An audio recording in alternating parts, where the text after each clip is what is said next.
Chapter 1. Son, you are 12 now. You'll be starting junior high in a few weeks. The pro-hero Godzilla said to a preteen boy who was sitting on a table swinging his legs back and forth. The boy nodded. Ooh-huh. Yup. I'll be in the same school as Melly then. Finally, he said proudly. The kaiju-sized hero knelt down to his son's eye level. Ishiro, my son, you won't be on Eye Island anymore, he solemnly said. You're going to live with your mother now that she's established herself as the number 9 hero in Japan. At this revelation, Ishiro started to beg, Dad, you can't be serious. I have to move to Japan. I won't know anyone. I'll lose all my friends, my friend, he corrected himself. Despite being the son of 2 very powerful heroes, life was different on Eye Island as opposed to Japan.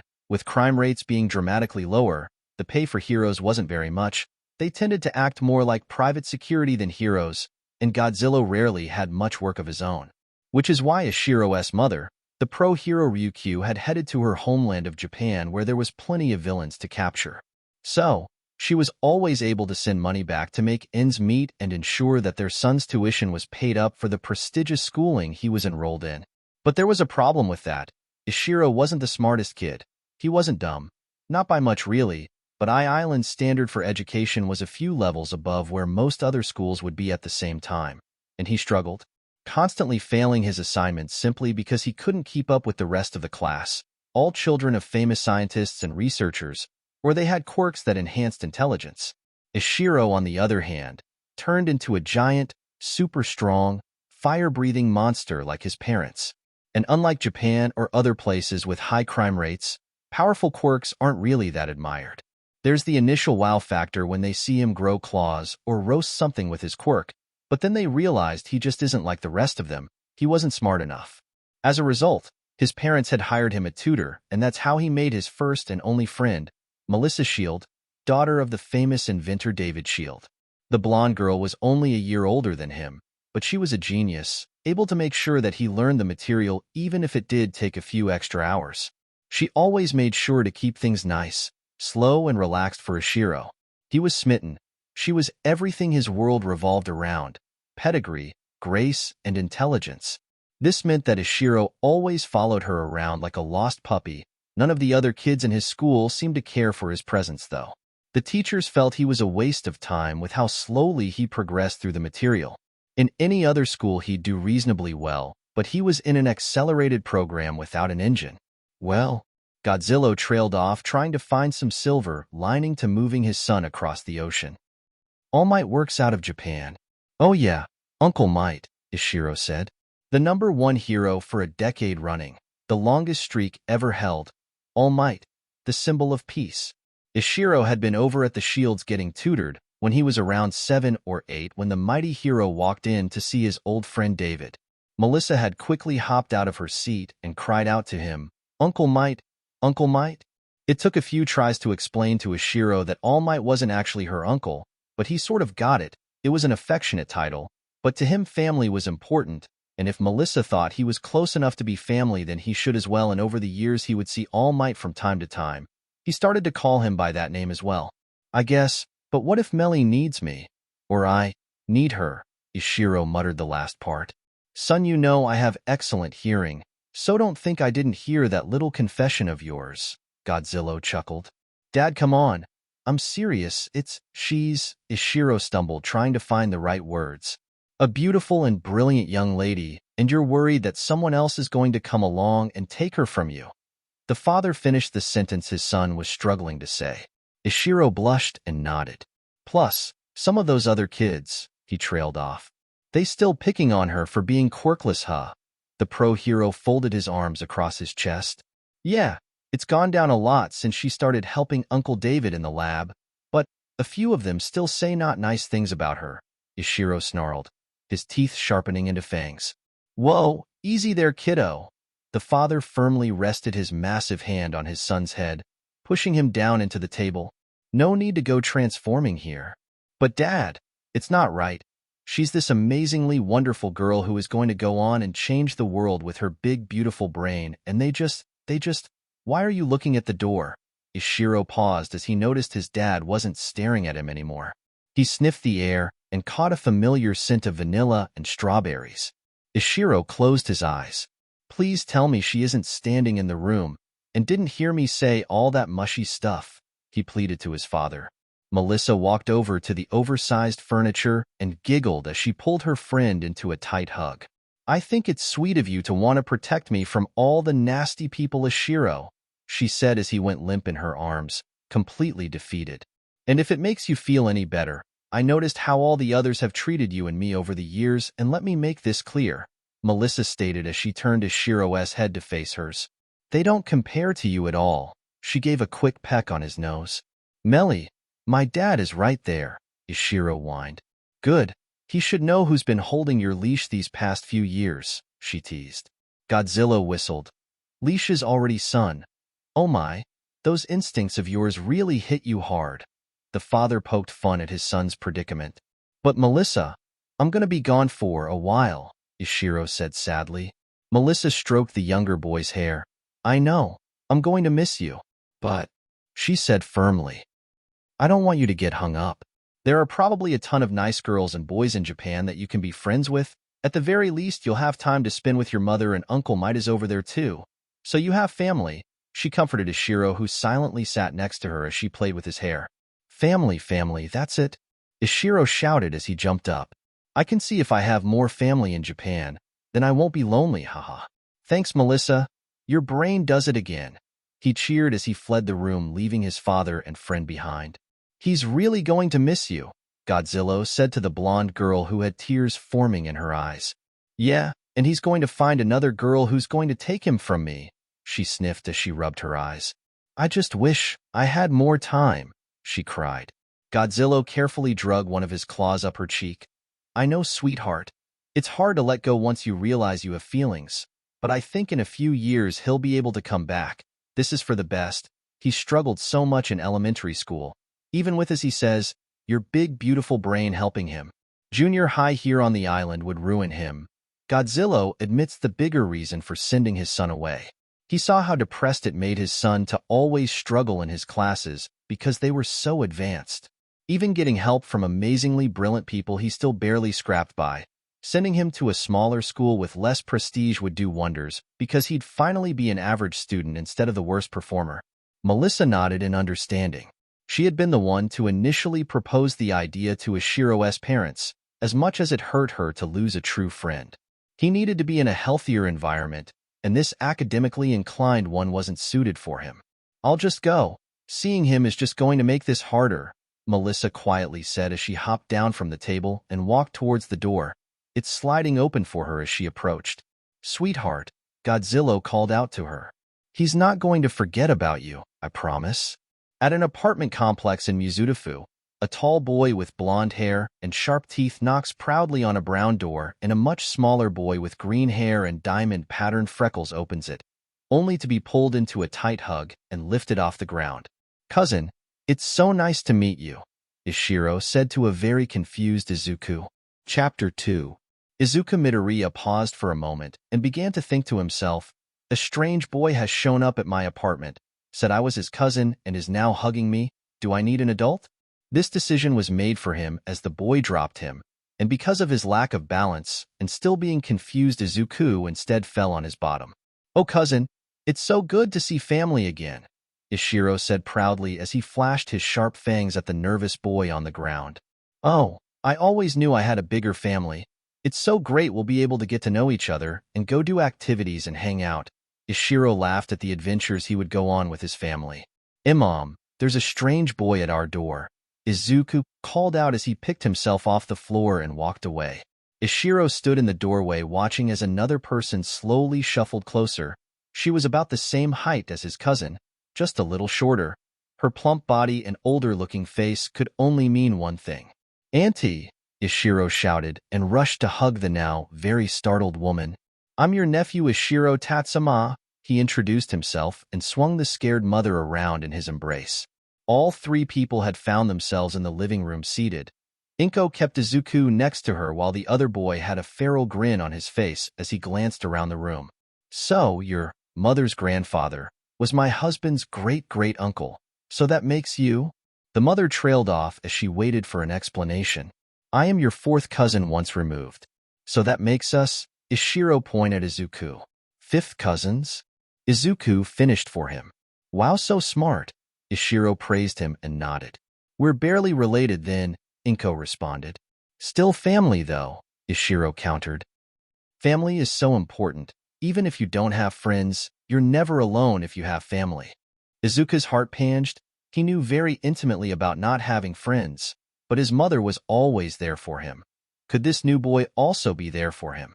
So, cousin, what brings you to Mizudafu? We've never heard of you, Izuku. Tried to start a conversation to at least glean some information out of the energetic boy. Oh well, my mom finally got her hero agency properly established, and on Island there wasn't a lot of hero work for my dad. So they decided that I should come live with my mom while he does other kind of work instead, Ishiro said quickly. Izuku's eyes shone. Hero? He asked with excitement. Ishiro nodded. Yup, my mom is the number 9, the dragon hero Ryukyu, and my dad is the number 14, the kaiju hero Godzilla.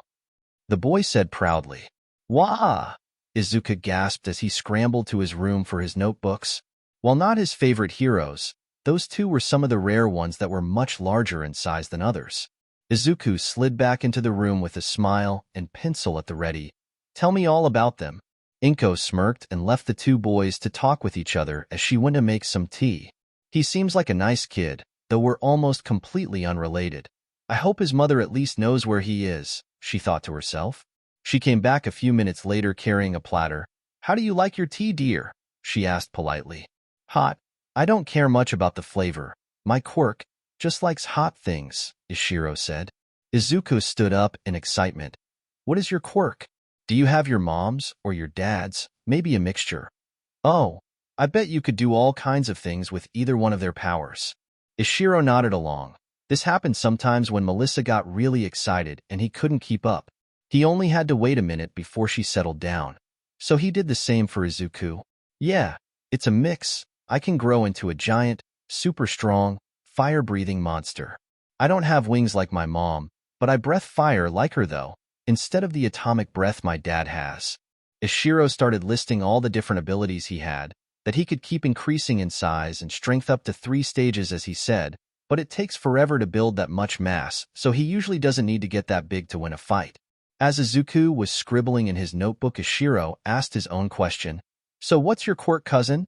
Izuku's pencil skid across the notebook, and he became very nervous, not just because all the other kids his age turned on him because he was quirkless, but his own father left. He worked overseas now and sent child support. Well, you see, Izuku stammered. You're quirkless, aren't you? Ishiro said darkly. Then a second later began speaking as excitedly as before. That's fine. My bestest of all-time friend Melissa is quirkless and she's amazing. She got a big, beautiful brain and helps me all the time. I'm not that smart, you see. But hey, don't have a hang-up about that. Now I've met 2 quirkless people, and they are both really smart and nice. That's certainly more than a lot of the kids who have quirks I met. They were real jerks, always picking on Melissa, until she got boobs for some reason. Ishiro began to absent-mindedly ramble. Izuku and Inko stared dumbly at this boy who seemed to have invaded their lives, and they shared a glance of confusion. Izuku swallowed loudly. Ishiro, do you, think that even if I'm quirkless I can be a hero? He asked shyly. This was another member of his family. Ishiro paused and stared at him. From the corner of her eye, his Auntie Inko seemed to be trying to swat a bee or something because she kept waving her hands around. Sure, Izuku, he smiled. I mean, it's tough, but not like it is easy for people with quirks. Most of the heroes on Island besides Dad weren't that strong either, so I don't see why not. Izuku's repressed tears of joy streamed down his face. Mom, did you hear that? He thinks I can be a hero. Inko sighed. She had hoped the boy, who had a bit more weight to his words because 2 of his parents were pro-heroes with one being one of the highest ranked in the country, would tell him that he couldn't do it. But she wasn't mad either when he just said what he thought of her son. Plus, Ishiro continued, you already have a huge advantage over most heroes. Izuku tilted his head in confusion. What do you mean? I have an advantage. Duh, Ishiro poked Izuku's head. You're smart, I'm not. All I can do is smash stuff, kind of like Uncle Might. He's super powerful, but I don't think he thinks a lot. Uncle Might. Izuku looked at his now favorite, and only he suspected, cousin. Yeah, All Might, Ishiro simply stated. He came by to see Uncle David all the time on Island. You know All Might, Izuku shouted. Ishiro shrugged. I mean, it's not something crazy or anything. He's a pretty funny guy, though. Izuku got on his knees and clasped his hands together. Please, please, please, could I meet him? He's my favorite. Please, I'll do anything, anything. Inko shouted in alarm. Izuku. Ishiro waved her off. It's fine, Auntie. Mom was going to have Uncle Might over in a few weeks anyway to celebrate her office. Like, all the top pros will be there. She did this when she made number 10. Ishiro explained. I have to go since I'm her son, but I don't think anyone will be bringing kids, except maybe Endeavor's youngest son will be there. But I met him once and he's kind of not a big talker. I'll see if Mom will let me bring Izuku here so I have someone to talk with at least. Izuku whirled on his mother almost faster than humanly possible, quirk or not, and he began to beg for permission to go. Inko was suddenly on the spot. This strange boy shows up, and now her son was more energetic than she'd seen in the last 5 years. I'll need to talk with your mother and nephew, she said nervously. Oh cool, I'll call Mom, Ishiro said as he stepped outside. Inko turned to look at her son's giddy face. Now Izuku dear, you need to keep your expectations to a minimum. They could say no, she told her son. Izuku nodded, but he could barely contain his excitement, his smile threatening to split his face in half. Ishiro walked back in. Mom will stop by after her patrol. She's excited to meet you both, he said happily. She was mad that I just up and left the house without saying anything to anyone or going to a neighborhood on my own. This was Inko's fear. This boy just did whatever, without thinking things through. So, I'll need to head home, but she should stop by in an hour or so, Ishiro said as he shook Izuku's hand and tightly hugged Inko. Oh, what junior high do you go to? I still need to pick one, and this place isn't too far from where I live. Aldera, Izuku said as he watched this boy nod and leave quickly. Mom, the green-haired child said to his mother. What just happened? Inko just shook her head. I don't know, sweetie. Chapter 3. Now, class, I want you to welcome our newest student, Mr. Ishiro Tatsuma, the sad and defeated voice of the first-year junior high teacher said. The tall blonde boy looked around the room and smiled, flashing his large fangs at the class. Do you think you could tell us a little bit about yourself then? The teacher asked. Sure, I'm 12 years old. I am 5'9", and I recently moved to Japan, Ishiro said firmly. Where did you move from? Your accent seems strange, one student said. I moved over from Island, Ishiro answered. Wow, Island. So you must be a genius or something then, another student spoke up. Nope, I'm pretty dumb actually, Ishiro shrugged. His sudden answer got a roaring laugh from his classmates. Another hand was raised. What's your quirk? That, it's called Goliath. I turn into a giant, super strong, fire-breathing monster, Ishiro responded. Wow, so cool, can you show us? The class requested. Well, I get about 20 feet tall on my first stage, so this room is a bit too small to do it in, and my mom would skin me alive if she found out I was using my quirk without her saying it was okay. Ishiro rubbed the back of his head. But I can do small changes like this though, he said as he formed large claws on his hands. Why would your mom care about you showing off your quirk? She's a pro hero, so she made sure that I know I'm not supposed to use my quirk unless I really have to, Ishiro answered. Well, both of them are. My dad's less strict about it though. Ishiro laughed at the times his mother caught his dad and him fighting over the years. What ones? Another student shouted out. Ryukyu and Godzilla, Ishiro stated proudly. He was happy about his parents, who worked really hard to build their reputations up. The class excitedly chattered about how famous his parents were, especially with his mother hitting the number 9 spot. Settle down, class, the teacher ordered. We have to get started on the lesson plan sometime today. Please, Mr. Tatsuma, take a seat. Over by the window is available, the teacher added on. Sure, thanks. Ishiro sat expectantly. This was how his first day or so usually went. There was excitement about his parents, but on Island, because he wasn't that smart, they would soon not want to waste time on him. Ishiro couldn't wait for lunch when he could see his cousin, though. Hey, come play with us. We're outside, so you can totally show us your quirk, Ishiro. A student pulled on his arm. Ishiro wiggled his arm out of the grip.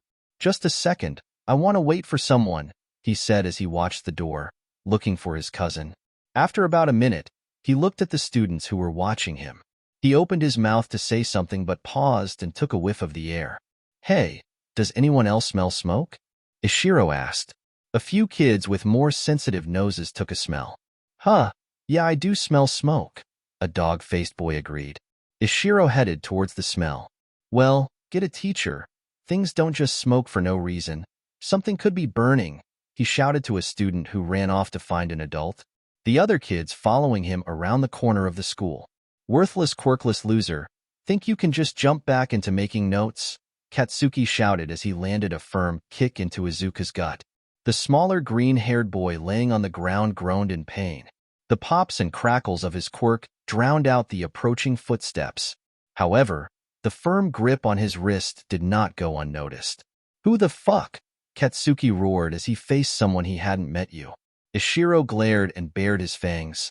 The fuck do you think you are doing to my cousin? He growled, inches from the angry blonde's face. Katsuki let off a blast in Ishiro's face and wrenched his arm free. Oh, a cousin, just as worthless as Deku is then, Katsuki taunted the new kid. Ishiro shoved past the angry kid and knelt over Izuku, who was sniffling on the ground and clutching a notebook to his chest. Hey, cousin, you okay? Ishiro softly asked. Izuku just whimpered and nodded. All right, let's get you up into the nurse. You might get some bruises and we can call your mom then, Ishiro said. Hey, don't fucking ignore me, Katsuki yelled. A teacher slowly walking up having heard Bakugo's loud voice and deduced that he was fighting with another student again. Okay, Bakugo, time to let them up.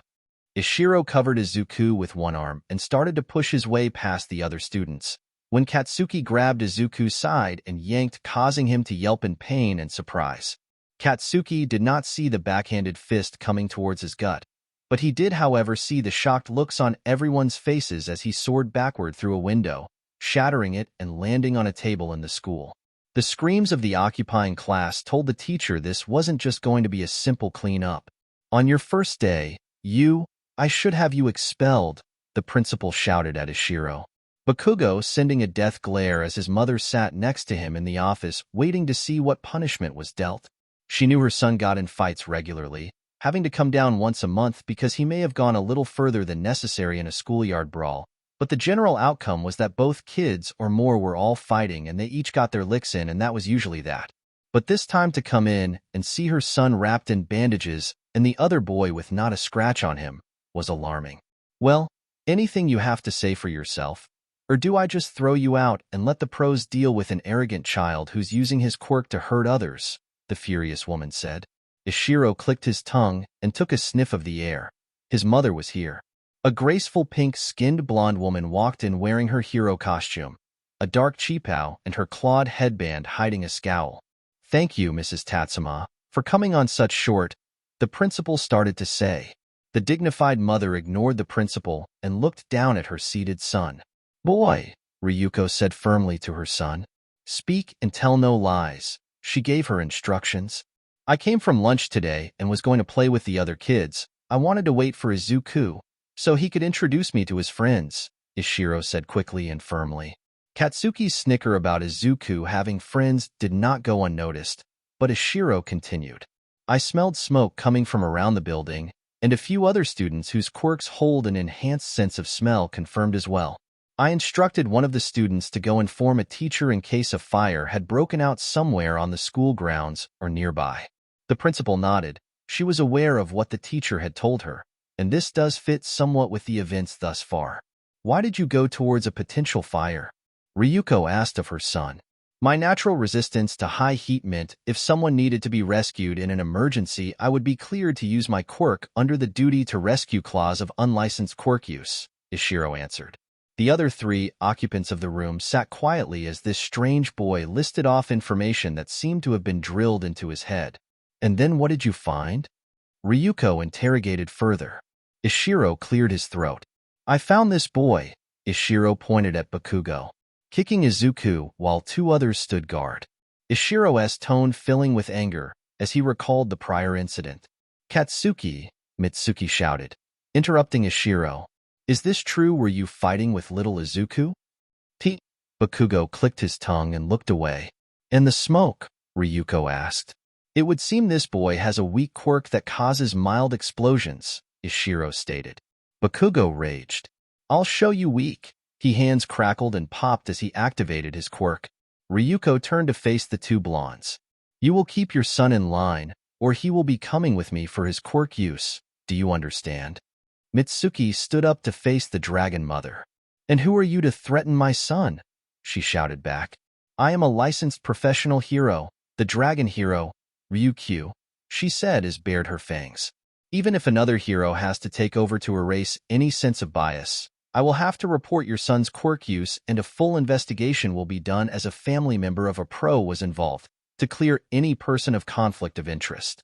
Mitsuki slowly lowered herself into the chair she was sitting in, arguing with one of the top heroes in the country, one that she recognized once she had a name to it. Didn't seem like it would go well for her or her son. Continue, boy, Ryuko instructed. After assessing that Izuku was able to move on his own, I assisted him in getting up, so I could take him to the nurse's office and Auntie Inko could be called, Ishiro said. Then this boy pulled on Izuku's arm, causing him pain. And Ishiro looked at the floor in shame. May have struck him harder than I thought, and put him through a window, and destroyed some furniture in the adjacent room. Ryuko glared at her son for a good while. We will have many words when we get home. The dragon mom turned to the principal. Is that adequate? Is my son free to leave now? She disguised her demand in a request. We still need to corroborate what Tatsuma-kun said with what Bakugo-kun says, the administrative woman said with a gulp, unable to meet the pro's piercing gaze. Mitsuki turned towards her son. Katsuki, how much of that was true? She demanded an answer from her son. Katsuki grumbled as he folded his arms. Brat, that wasn't an answer. Speak up, Mitsuki said as she grabbed her son's ear. Oh, damn it, okay. Fuck, Katsuki growled. It's pretty much right. I was kicking Deka's ass all right, he admitted. Mitsuki slapped her son on the head. Brat, why the hell are you picking on little Izuku for? Because that quirkless loser thinks he can be a hero, Bakugo shouted. Ishiro shot out of his chair as sharp spines erupted from his back, his voice deepening. And what makes you the authority on that?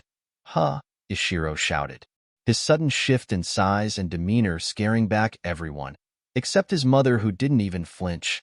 She instead reached out with a clawed hand and sank them deep into his shoulder muscles, drawing blood. Boy, control yourself, she said as she tightened her grip, then loosened it after a second. Ishiro whimpered in pain as he dropped down 1.5 feet in size and his skin starting to lighten up from the darker hue it showed. Sorry, Ryuko shushed her son. Now I'm certain no one wants massive amounts of attention on this, she stated, knowing that at worst her son would get a slap on the wrist for his quirk use, as it was his first time and he was trying to protect his family, while the other boy would get at least 6 months in juvenile detention for his use, in this instance. While the school would be turned upside down by highly trained investigators, and a lot of dirt would be swept into the light. So, I think it best for everyone that today be a learning experience, she said, sweeping her gaze around the room. My son is protective of family. The Midoriyas are family. Keep your son away from them, and we won't have further issue, she offered. Fine, brat.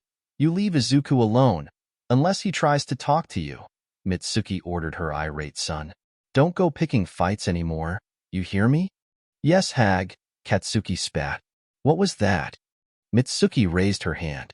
I said, yes, mother, he corrected himself. Well, I think that ends this discussion. We'll write this up to first day jitters, the principal's saccharinely sweet voice said. If I have to come down here for another incident like this, I won't just let it be, Ryuko said as she left the room. Boy, home now, she shouted to Ishiro, who took off running down the halls. Ryuko's heels clacked down the hall as she sniffed her way to the nurse's office. Inside, Inko was fussing over Izuku, who kept saying that he was fine. Nephew, cousin, Ryuko greeted. Even if she was not as enthusiastic about considering the Midoriya's family as her son, she could at least be polite with them. Auntie Ryuko. Izuku's eyes lit up as he saw the famous hero, and his voice mirrored that. Oh wow, what are you doing here? It's so nice to see you again. Sweetie, Inko shushed her son. Mrs. Tatsuma, how may I? What brings you here? She said awkwardly. Well, my son got in trouble for the fight. If a single hit with minimal property damage could be considered a fight, Ryuko explained. And I wanted to get Izuku's statement for a report that if he so chooses, I can file on his behalf. What kind of report? Inko asked. Discrimination, abuse, assault, among other things. She listed off the crimes Izuku likely suffered from in his formative years. Abuse, Inko gasped. ISW swear, I'm not. Not you, the dragon mom cut off Inko. At the hands of other kids, and likely the teachers he had previously. Sweetie, tell me, is this true? Inko turned to face her son with tears in her eyes. Have you been abused? It's not like that, Mom, Izuku nervously said as he sat on the nurse's table, the kind you find in every doctor's office. Ryuko placed a gentle hand on Izuku's shoulder. If you don't wish to file anything, you don't have to. But it would help if you told us what has been going on in your life. We are family. She paused as she admitted that Izuku was a good kid. I guess, since it's family. Izuku swung his little legs back in force and then told of how he had been treated over the years. Chapter 4, The Party. Boy, front and center, Ryuko shouted as she came into her very large home. She needed one of that size for when her husband visited. The sound of loud footsteps carried through the quiet home. Her son was in front of her in moments. You sent the maids home, why? She questioned. Ishiro rubbed his arm. I just thought you wouldn't want them around to hear this, and my punishment might include doing some of their work, he nervously said. Ryuko sighed and stepped past her son, who followed her into the kitchen. She opened a cabinet that contained expensive liqueurs and a large glass. Ishiro stood silent and watched as his mother poured herself a copious amount of the sweetened, amber liquid.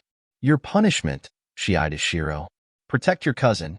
If someone takes a swing at him, take it for him. If someone tries to use their quirk on him, get in their way. If they want to hurt him, hurt them back. After the offender is crushed and lying in the dirt, she swallowed the entire glass and crushed it in her hand, the glass tinkling on the exotically tiled floor. Call me and I will bring the full weight of the law down on that school. Ishiro was taken aback. He slowly nodded. Yes, mother, may I ask, why are you angry at the school and not me? I misbehaved and used my quirk on another person. He wondered what changed to redirect her ire somewhere other than at him. That school is a cesspool of everything wrong with this country's son, Ryuko said as she fished out another glass and filled it to the brim with alcohol. While I am not happy you used your strength against someone else, it did expose the underlying problem going on in your cousin's life. Now clean up this glass, she instructed him as she left the room. Ishiro waited until she was almost gone before calling out. Mother, at the party in a few weeks you are hosting for making it to the number 9 spot, would Izuku be allowed to attend? He's such a fan of heroes and it would give me someone to talk to. Ryuko looked up and took a sip of her glass. Sure, if he's so set on being a hero that others are trying to stop him, it would do him well to see the peak. She granted the request. Ishiro smiled as he found a broom and mop. Oh, he's going to be so happy to hear that. He says he's Uncle Mite's biggest fan and I've seen his room, he has so much stuff. I think he's right, Ishiro happily said as he cleaned up the mess.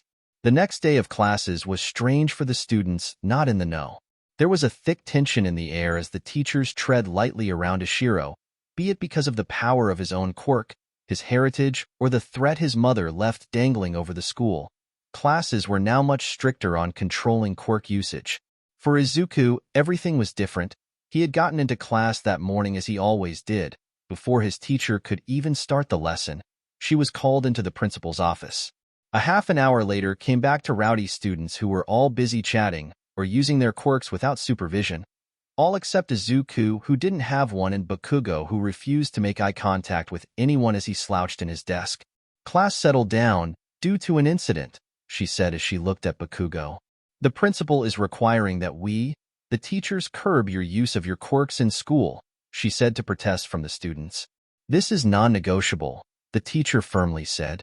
Now let's begin our lesson on pre-quirk history. Izuku spent most of his day in a fog. The teachers are actually curbing quirk use. Does this have anything to do with what happened yesterday?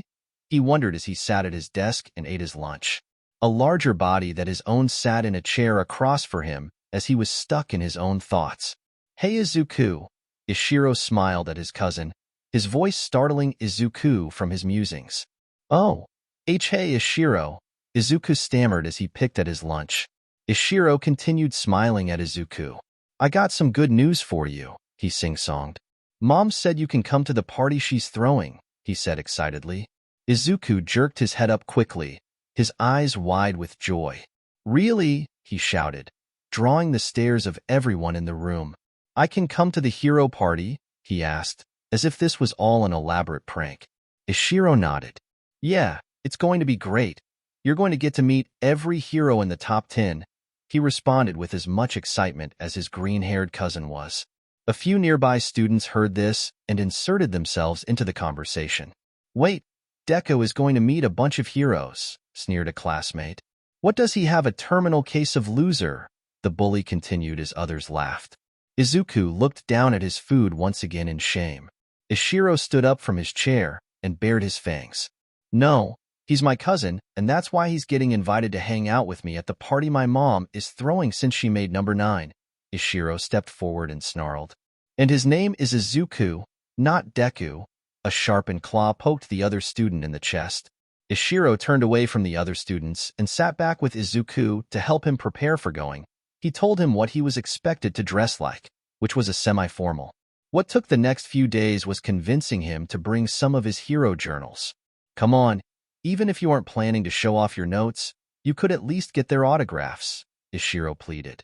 "All right, I'll bring my notebooks, just to get them signed." Izuku relented as he got dressed. He hung up the call. "Izuku, sweetie, we'll need to be going soon. If we want to show up on time," Inko demurely said from the other side of the door as she ran the back of her hand down her pink dress to get the wrinkles out. Izuku stepped out of his room in the nicest clothes that he owned, a slightly too large button-up that belonged to his father. As the two Midoriyas stood outside the large door, Inko began fussing. "And you're sure Ishiro didn't say to bring anything?" Inko asked nervously. Izuku shook his head. "No, he said not to bring anything since no one else was. He said it's more like an office party than a party," he answered as he reached up to knock on the door, which flew open before he could touch it.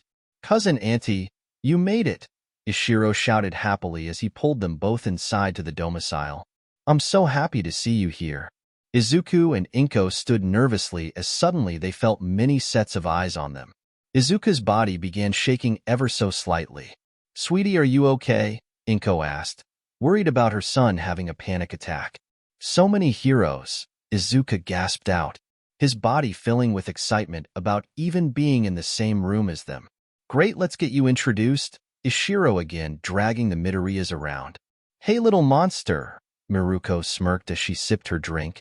She reached up and ruffled Ishiro's hair. "What did you manage to catch this time?" she asked. "This is my cousin Izuku and my auntie Inko." Ishiro pushed each of the people forward. "He wants to be a hero." You see, it's," Izuku stammered as he tried to form proper sentences. "Well, that's respectable. So kid, what you got? Super strength, invincibility, maybe you fly and shoot lasers out of your eyes." Miruko chuckled as she tried to ease some of the boys' tension.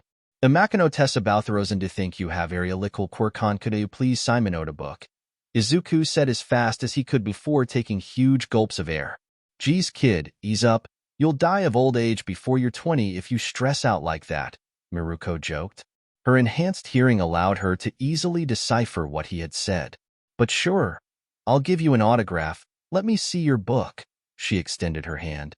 Izuku quickly pulled out Hero Analysis for the Future Volume 7 and turned to the pages he had on the rabbit hero. Anywhere is fine," he quietly requested. Miruko let out a long whistle. "Damn kid," she said as she flipped through the book, reading his words about her.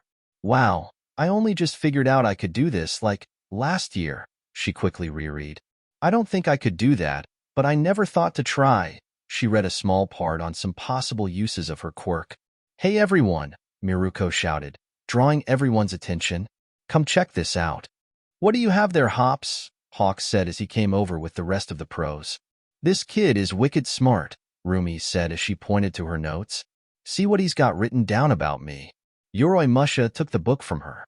Cute fuzzy tail, pretty ears, nice smile, the elderly man teased. Rumi blushed furiously. Not that you old perv. This see how well he's analyzed my quirk. Rumi turned to look at the embarrassed child. But thank you for the compliments, that's really sweet of you. She winked at Izuku, who covered his face in his hands. Dang, does he only got you in this or? Crust asked as he was past the notebook. Oh no, I have on all of you, Izuku said as he displayed the various volumes he had brought with him. I was hoping to get autographs. He kicked his foot. Man, this is great. Gang Orca chuckled as he skimmed his pages and quickly signed an autograph. This is what I would expect from a professional analyst. Hey Enji, Hawk shouted to the back of the room. He's got notes on you too. I didn't know you could fire a laser beam. What? How does he know that? Endeavor quickly stomped over. I've been perfecting Prominence Burn for years, he angrily said as he snatched the notebook from Hawks, who was grinning like a loon. Smart, the fire hero grunted as he read his detailed notes. Meticulous, where did you come by this information? Endeavor demanded to know of the child, who was now cautiously stepping back from the hero. Endeavor, calm down, you're scaring the poor thing, Best Jeanist said as he pulled the pro-hero back a step. He's not a spy. It's clear that he has a brilliant mind and pieced this together from watching old footage of us. Before the conversation could continue, Ishiro began to sniff the air. Izuku, come with me quickly, he said as he pulled his cousin away from the pros. What's going to happen? Izuku said nervously as he was pushed to stand by the door. Ishiro shook his head and grew claws on his fingers as he quietly scaled the wall and perched above the door looking down at the floor. The other pros watching the strange display as Ryuko just shook her head in disbelief. Every time, she sighed and took a huge swig of her alcohol. I am here, the famous voice of Izuku's favorite hero said as he swung open the door. Coming in fashionably, he started to say, Uncle Might, Ishiro shouted as he pounced on the large blonde man. Loea, he squealed as he was taken to the floor by the sudden impact of Ishiro landed on him. Oh my gosh, it's All Might, Izuku shouted and fell back in a faint. Izuku, Ishiro looked at his cousin who was twitching on the floor.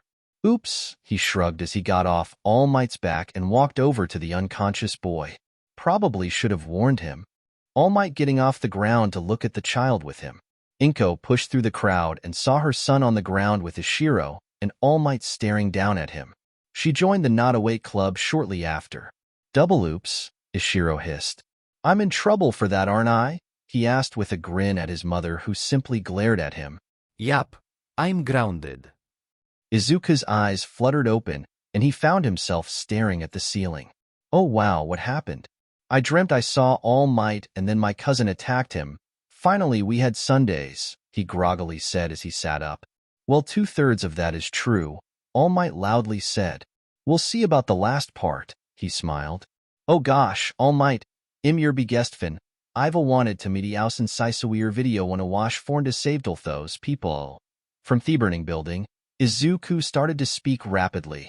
All Might quickly placed his hand on Izuku's shoulder. It's okay. I understand, young Midoriya. You aren't the first child who's been overcome with admiration upon meeting me. All Might comforted the flustered child and put one of the notebooks down. Something Edshot had slipped him while he was waiting for the boy and his mother to wake up. He had been fascinated by the insight this boy had, and if the secret of One for All hadn't been so carefully guarded, he was certain the boy would have pieced it together by now. I must say, you have quite an interesting take on my quirk. All Might pointed at the book he had been reading. Mighty boy, he teased. Oh no, I'm so sorry, I didn't mean to take your name. Izuku quickly started apologizing. Nonsense. I find it flattering that someone so smart and kind has taken such an interest in me, All Might said as he waved off the apology. I got a good look through some of these books and they are pretty dang accurate, he praised. What I want to know is why there's none with you in them, he leaned in. I don't have a quirk, Izuku muttered silently, hoping that All Might would mishear and not press further. Don't have a quirk, All Might grunted. That's a setback, isn't it? Yes, Izuku braced himself for the inevitable. You can't be a hero without a quirk speech, and it would kill him inside to hear it from his idol. I know, isn't that great, Uncle Might? Ishiro quickly jumped into the conversation, after adding a quick layer of spackle to the wall where he had dug his claws in. You always said the world could use more heroes and how lucky we'd all be if someone smart and kind had your quirk, he finished. All Might paused. Yes, if someone smart and kind had my quirk, he mused. I did say that to David one day, he rubbed his chin. Tell me, young Midoriya, what makes you want to be a hero? He pointedly asked. Izuku nervously shuffled in his seat. I just want to help people, save them with a smile. I want people to feel safe when I show up, that everything is going to be okay, that there isn't going to be any more pain.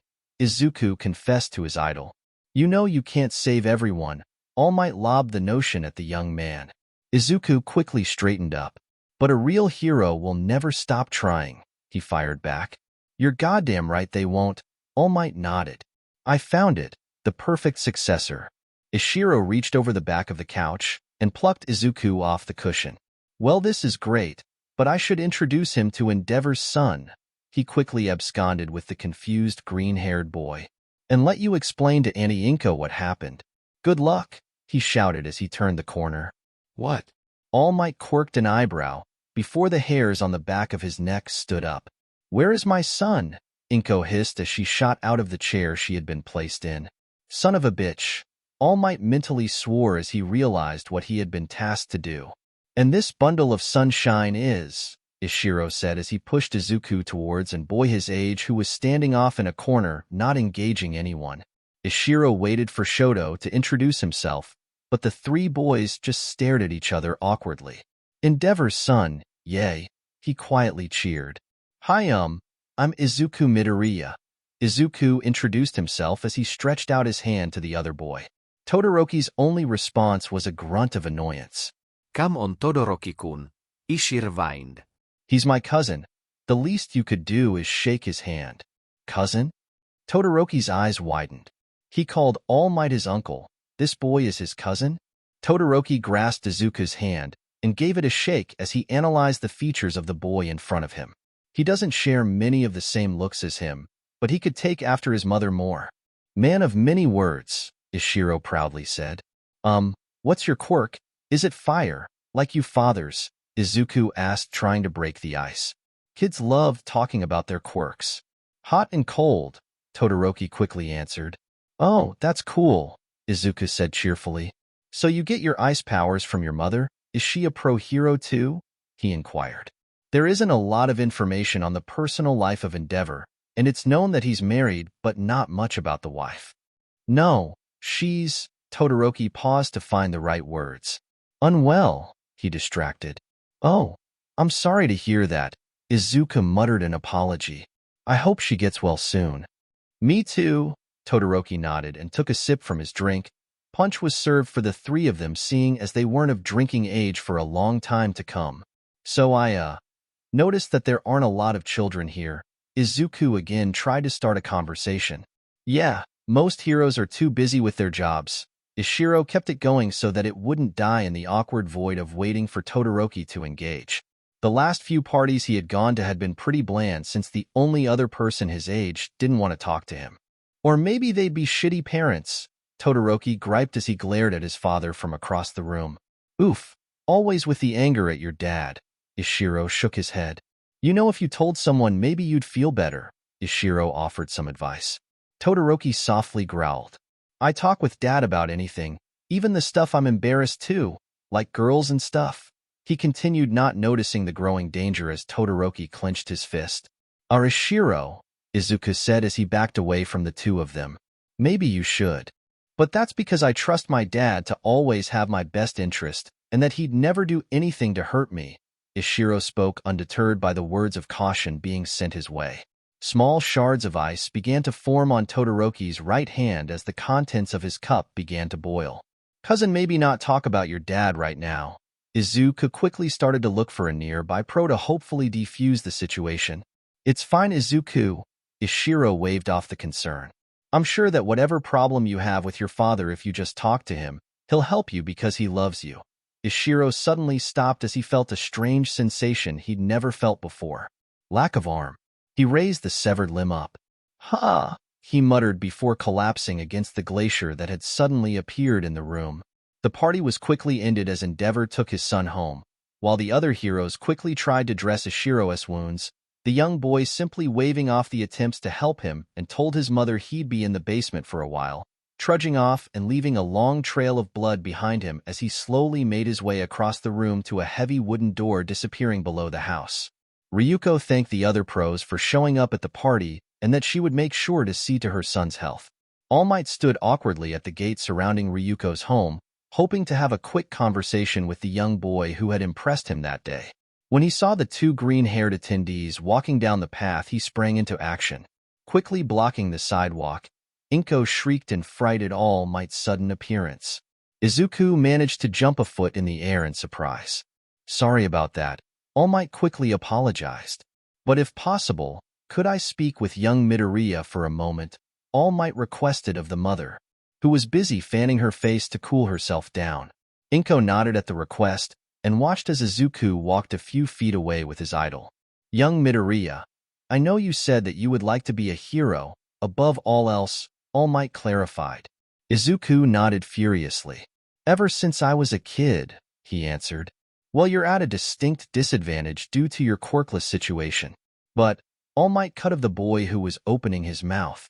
"You have something a lot of heroes don't. Heart, and being smart helps a lot too," All Might admitted. "I have an idea that might work. You follow a training regimen that I will put together, tailor-made for you in mind. That should see you ready for the UA entrance exam in a few years," All Might offered, his mind thinking of how ready Izuku's body would be to accept one for all by that time. "Really? You would help me?" Izuku shouted in surprise. All Might shushed him as he noticed some of the other pros who had all decided to go drinking together stared at him with a weird look. "Yes, but don't go telling everyone this. I get enough press hassling me as it is, and they'll bother you and your mother if they find out I'm helping you train." Izuku nodded rapidly. "I promise I won't tell a soul," he proudly declared. "Well, you can tell your mother and Ishiro, I guess, since he's probably going to smell me on you at times," All Might pondered. "Young Midoriya, I think you have what it takes to be a hero," he said as he reached out his hand to the smaller, excited boy. "Oh my gosh, this is like a dream," Izuku said as he grasped All Might's hand and shook it. "I promise, I won't let you down," he shouted as he returned to his mother's side. "Mom, I have great news, the best news." Izuku began rapidly telling her everything All Might said. All Might's gaze lingered on the family as they walked away, a smile on his face.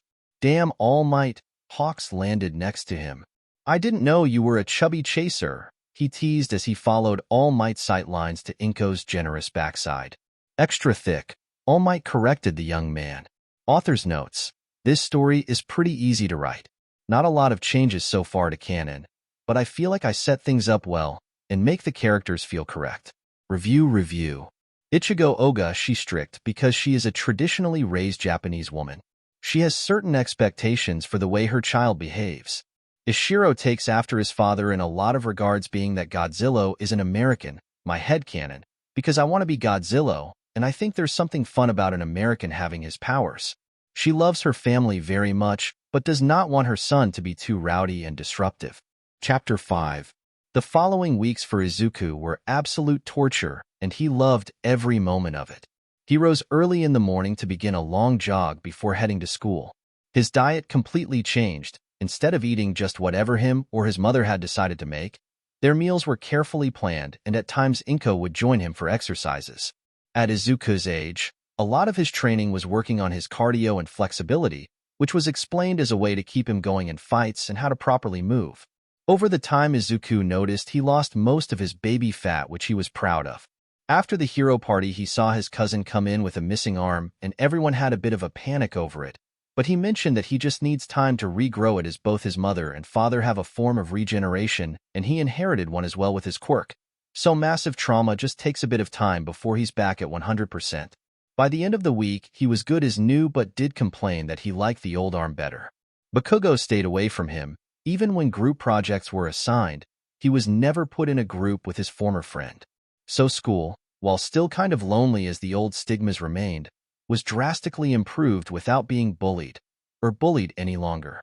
It was on the last day of the school year for them, and Izuku was exhausted, but excited. All Might had told him that now that his body was for sure going through puberty, they would begin building his muscles. He was practically vibrating with joy when he was suddenly shoved into some trash cans on his way past the building. "So the quirkless loser is growing up," sneered a boy whose skin bubbled and boiled. A few other people, all in the graduating class who were all moving on to high school, surrounded him. "Hey, take his pants off," a girl said. "I hear quirkless boys have shrimpy dicks that don't work," she giggled meanly.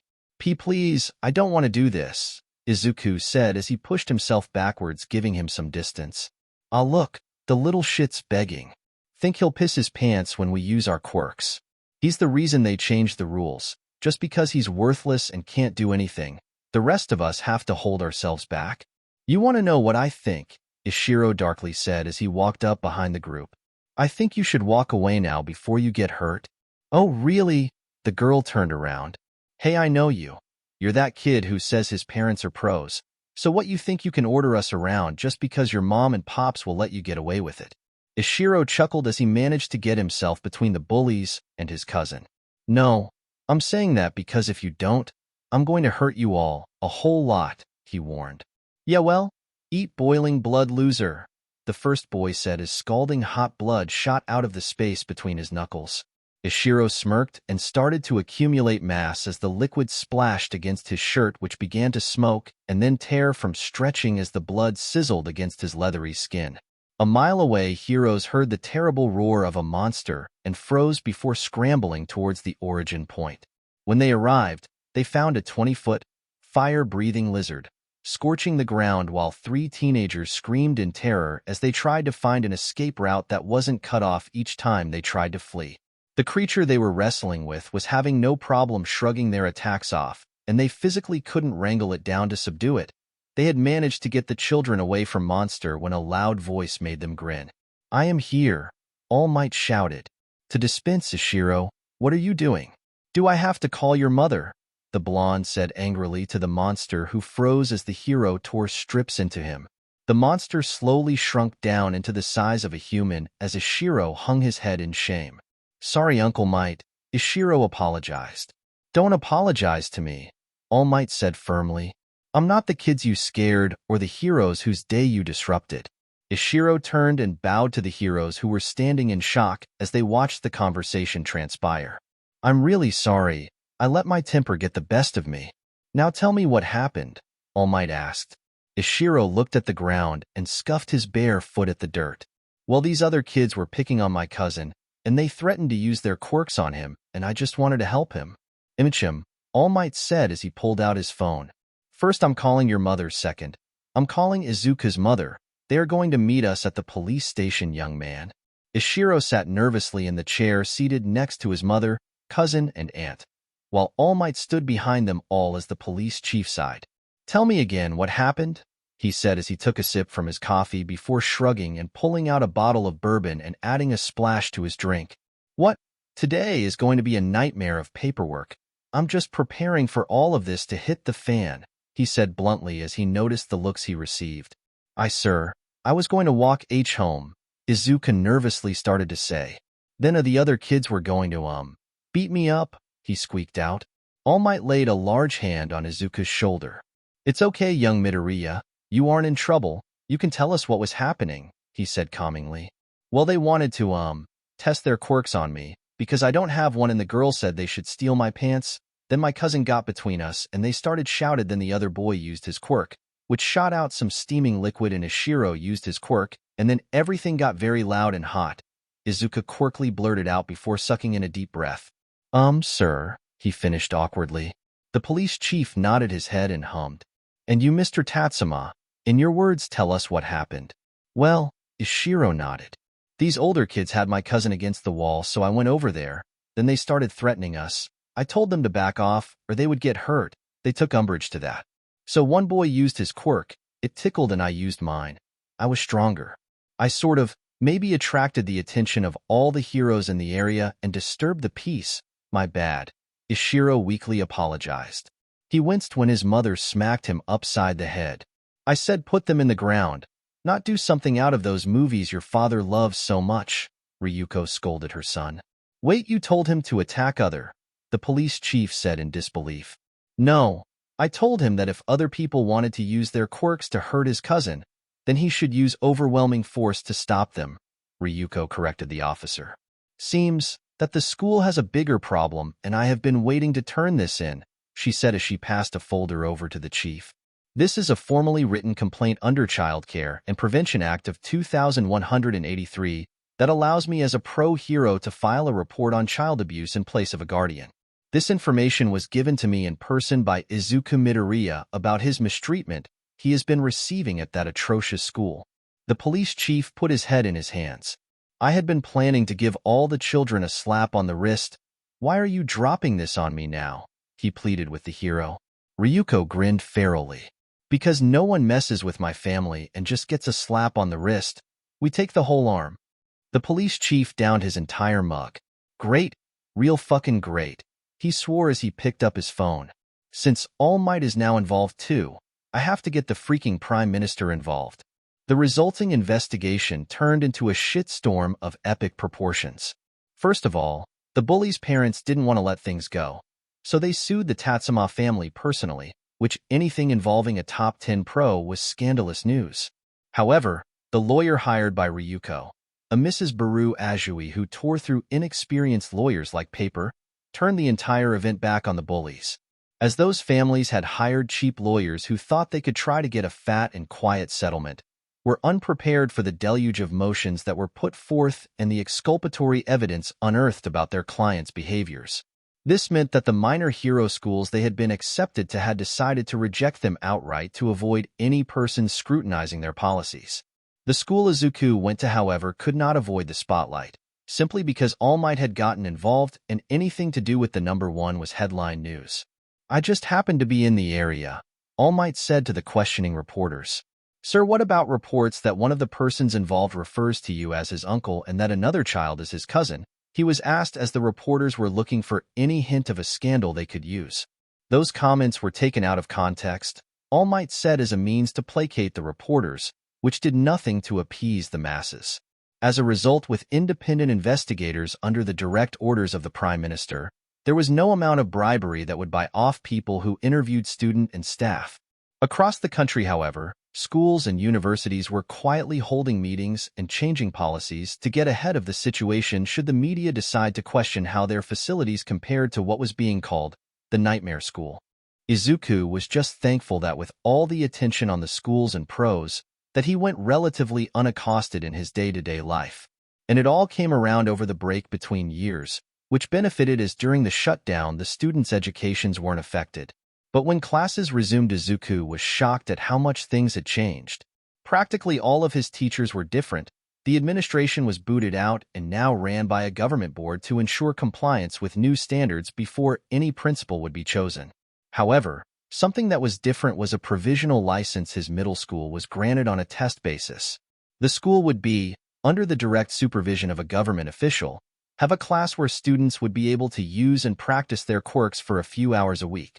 Seemingly during the discussion on cause and effect of decisions, they concluded that part of the issue was that students with quirks felt they had no outlet to use their abilities and would resort to illegal use, and considering that all unlicensed use of quirks was illegal, that left them with little outlets for their powers. Izuku was given a no-questions-asked exemption from the class, but he would regularly sit in just to write about the quirks he saw his classmates using. "Hey, Izuku, you should come by my mom's office," Ishiro said one day, later in the semester. "Why?" Izuku asked as he finished writing about a classmate's quirk. "Well, she's got these interns from the sports festival," Ishiro shrugged. "I think maybe you'd like to meet some of them." Izuku perked up.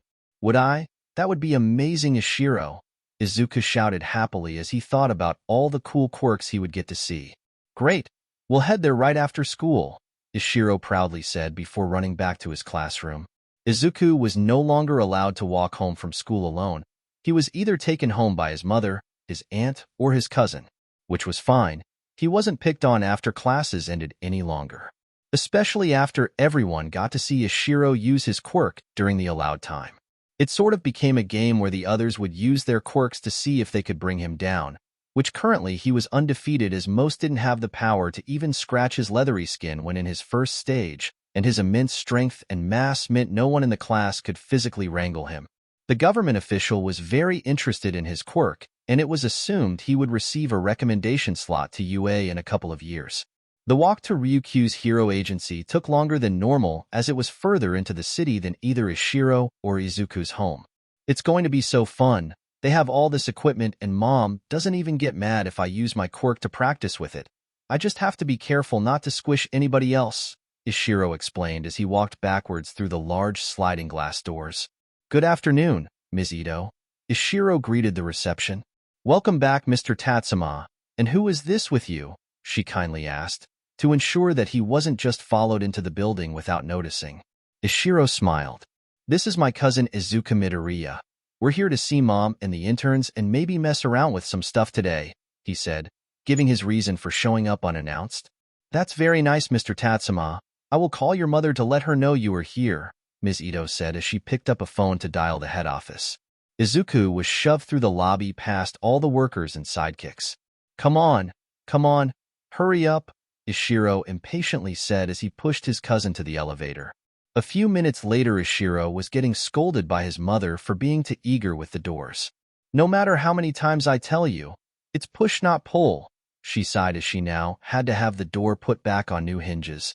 Izuku fidgeted nervously as he stood next to the interns who were watching their mentor talk to her son.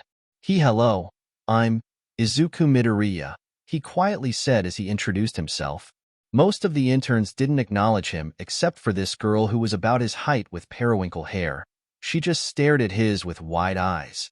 Hi, she shouted. I'm Neira Heido. I'm an intern. It's my first time here. How do you know Ryukyu? Do you know her son? What's your quirk? My quirk is called Wave Motion. Do you want to see it? It's really cool. Ms. Ryukyu said I have a lot of potential if I can get it trained properly, she said rapidly as she fired of question after question at Izuku.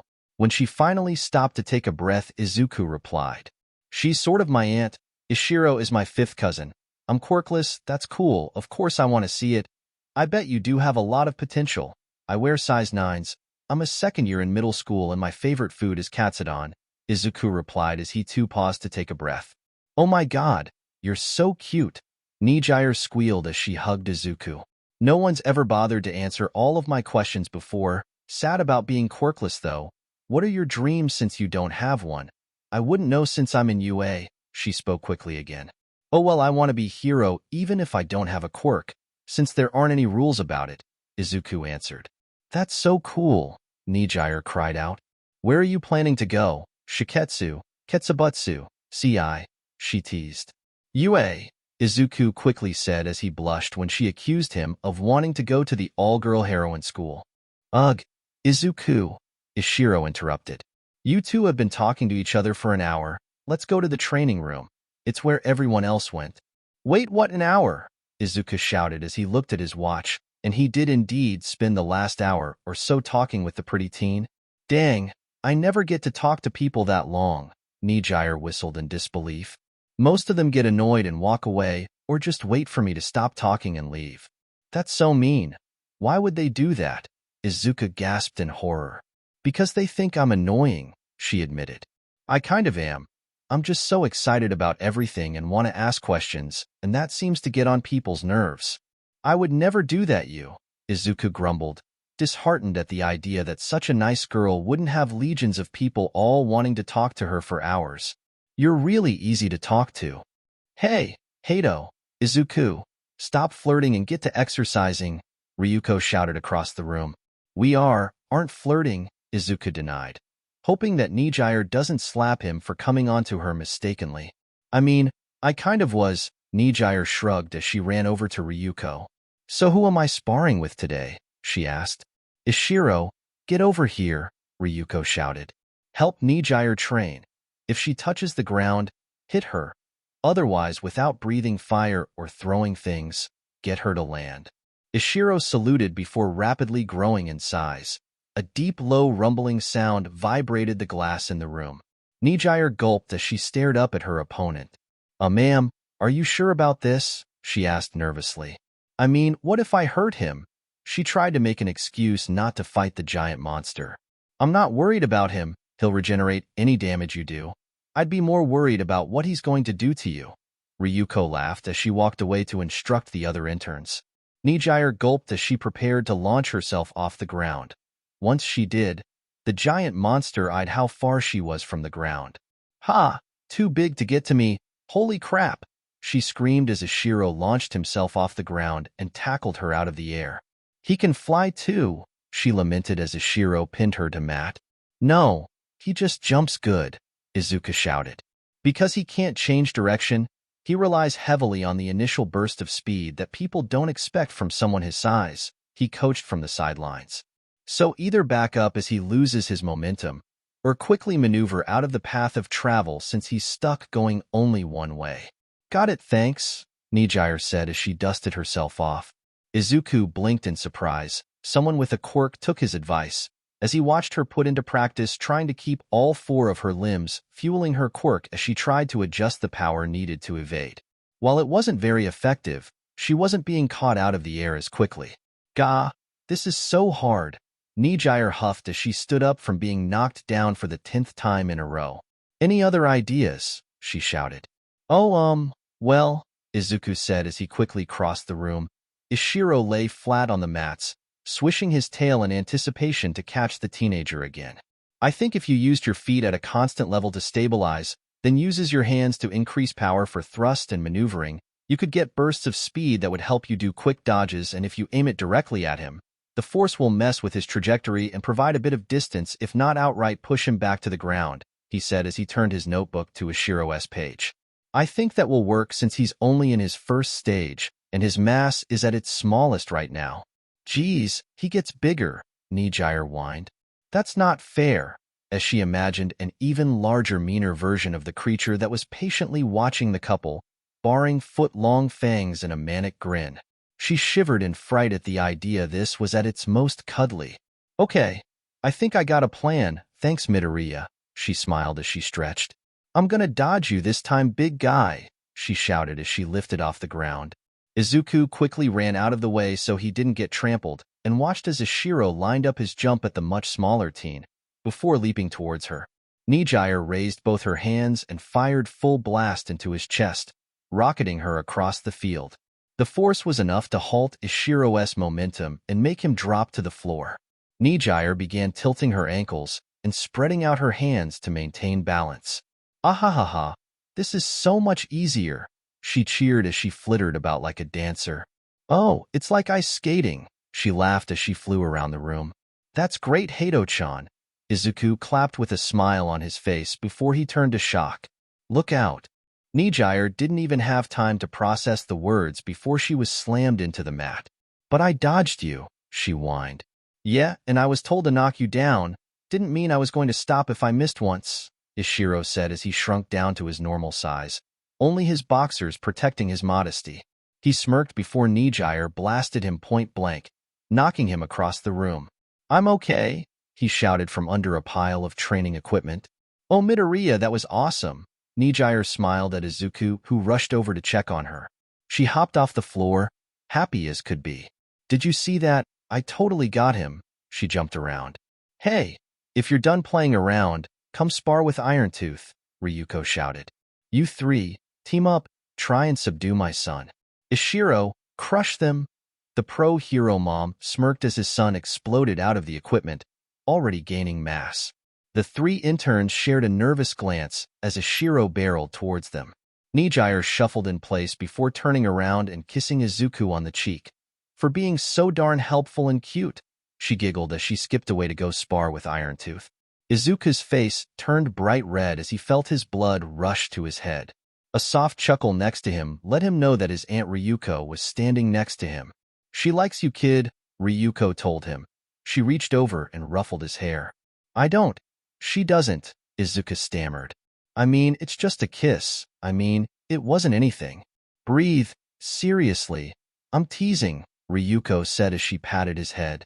I don't get to do that with Ishiro, mostly because the one girl who had his eye is on Eye Island, and it's so dead obvious he doesn't even deny it. But you are fresh meat. So when can I expect you back? She asked Izuku. Oh, I shouldn't. It would disrupt their training, Izuku deflect. Ah, get a kiss from a pretty girl and ready to run away. That'll break her heart, Ryuko pouted. She might think you were just faking when you talked to her then. What, no? Izuku gasped in shock. I wasn't, I'll come back tomorrow. Oh, tomorrow. Eager now are we, Ryuko chuckled. I'll be sure to tell her you're coming by just to see her. No, you can't do that. Tell her I'm coming by to give notes to anyone, Izuku spouted. I don't want her to think I'm a stalker just coming only to see her. That's cute, Ryuko cooed. Okay, I'll make up an excuse for you to come by each day then. A few hours later, Ryuko had dropped off Izuku at his apartment to his mother. Ishiro, make sure your cousin comes by each day we have the interns, Ryuko said evilly as she sipped her expensive liqueur. It's because he and Nijire like each other, right? Ishiro asked as he finished laying down the quick dry cement to fill in any gashes in the floor his claws made earlier in the day. Yes, Mama's playing matchmaker, Ryuko cackled. Oh, that sounds nice, Ishiro shrugged, before going back to whistling as he put down more of the paste. Izuku laid awake in his bed. Oh my gosh, I talked to a girl and she kissed me. Today was the best day ever. Across town, Nijire lay in the guest room she was given for being one of Ryukyu's interns. She slept peacefully, snoring as her camisole rode up, exposing her belly. Her legs stuck out from under and covers and hung off the mattress. She snorted and mumbled, Yeah, Izuku, just like that. But are those biscuits good? A line of drool coming off her open mouth. Chapter 6. Even though Izuku's life had started to drastically change for the better, with his school being heavily supervised and his training that All Might had given him was progressing wonderfully, but like always something had to come up and cause him anxiety. But Mom, what if I mess this up and she thinks I'm a huge dork? Izuku whined as he pushed up his tie. Inko gently stirred a pot on the stove as her son ran around the apartment in a tizzy. You are a huge dork, sweetie. That's why she likes you, Inko commented as she added a dash of spice to mixture. But, Nijire might think I'm not cool enough to be her boyfriend and there's so many other much cooler guys out there. Izuku worried as he hopped around trying to put on his nice pants. And those cooler guys wouldn't be this worried about what she thinks and how she feels, which means you are the better man.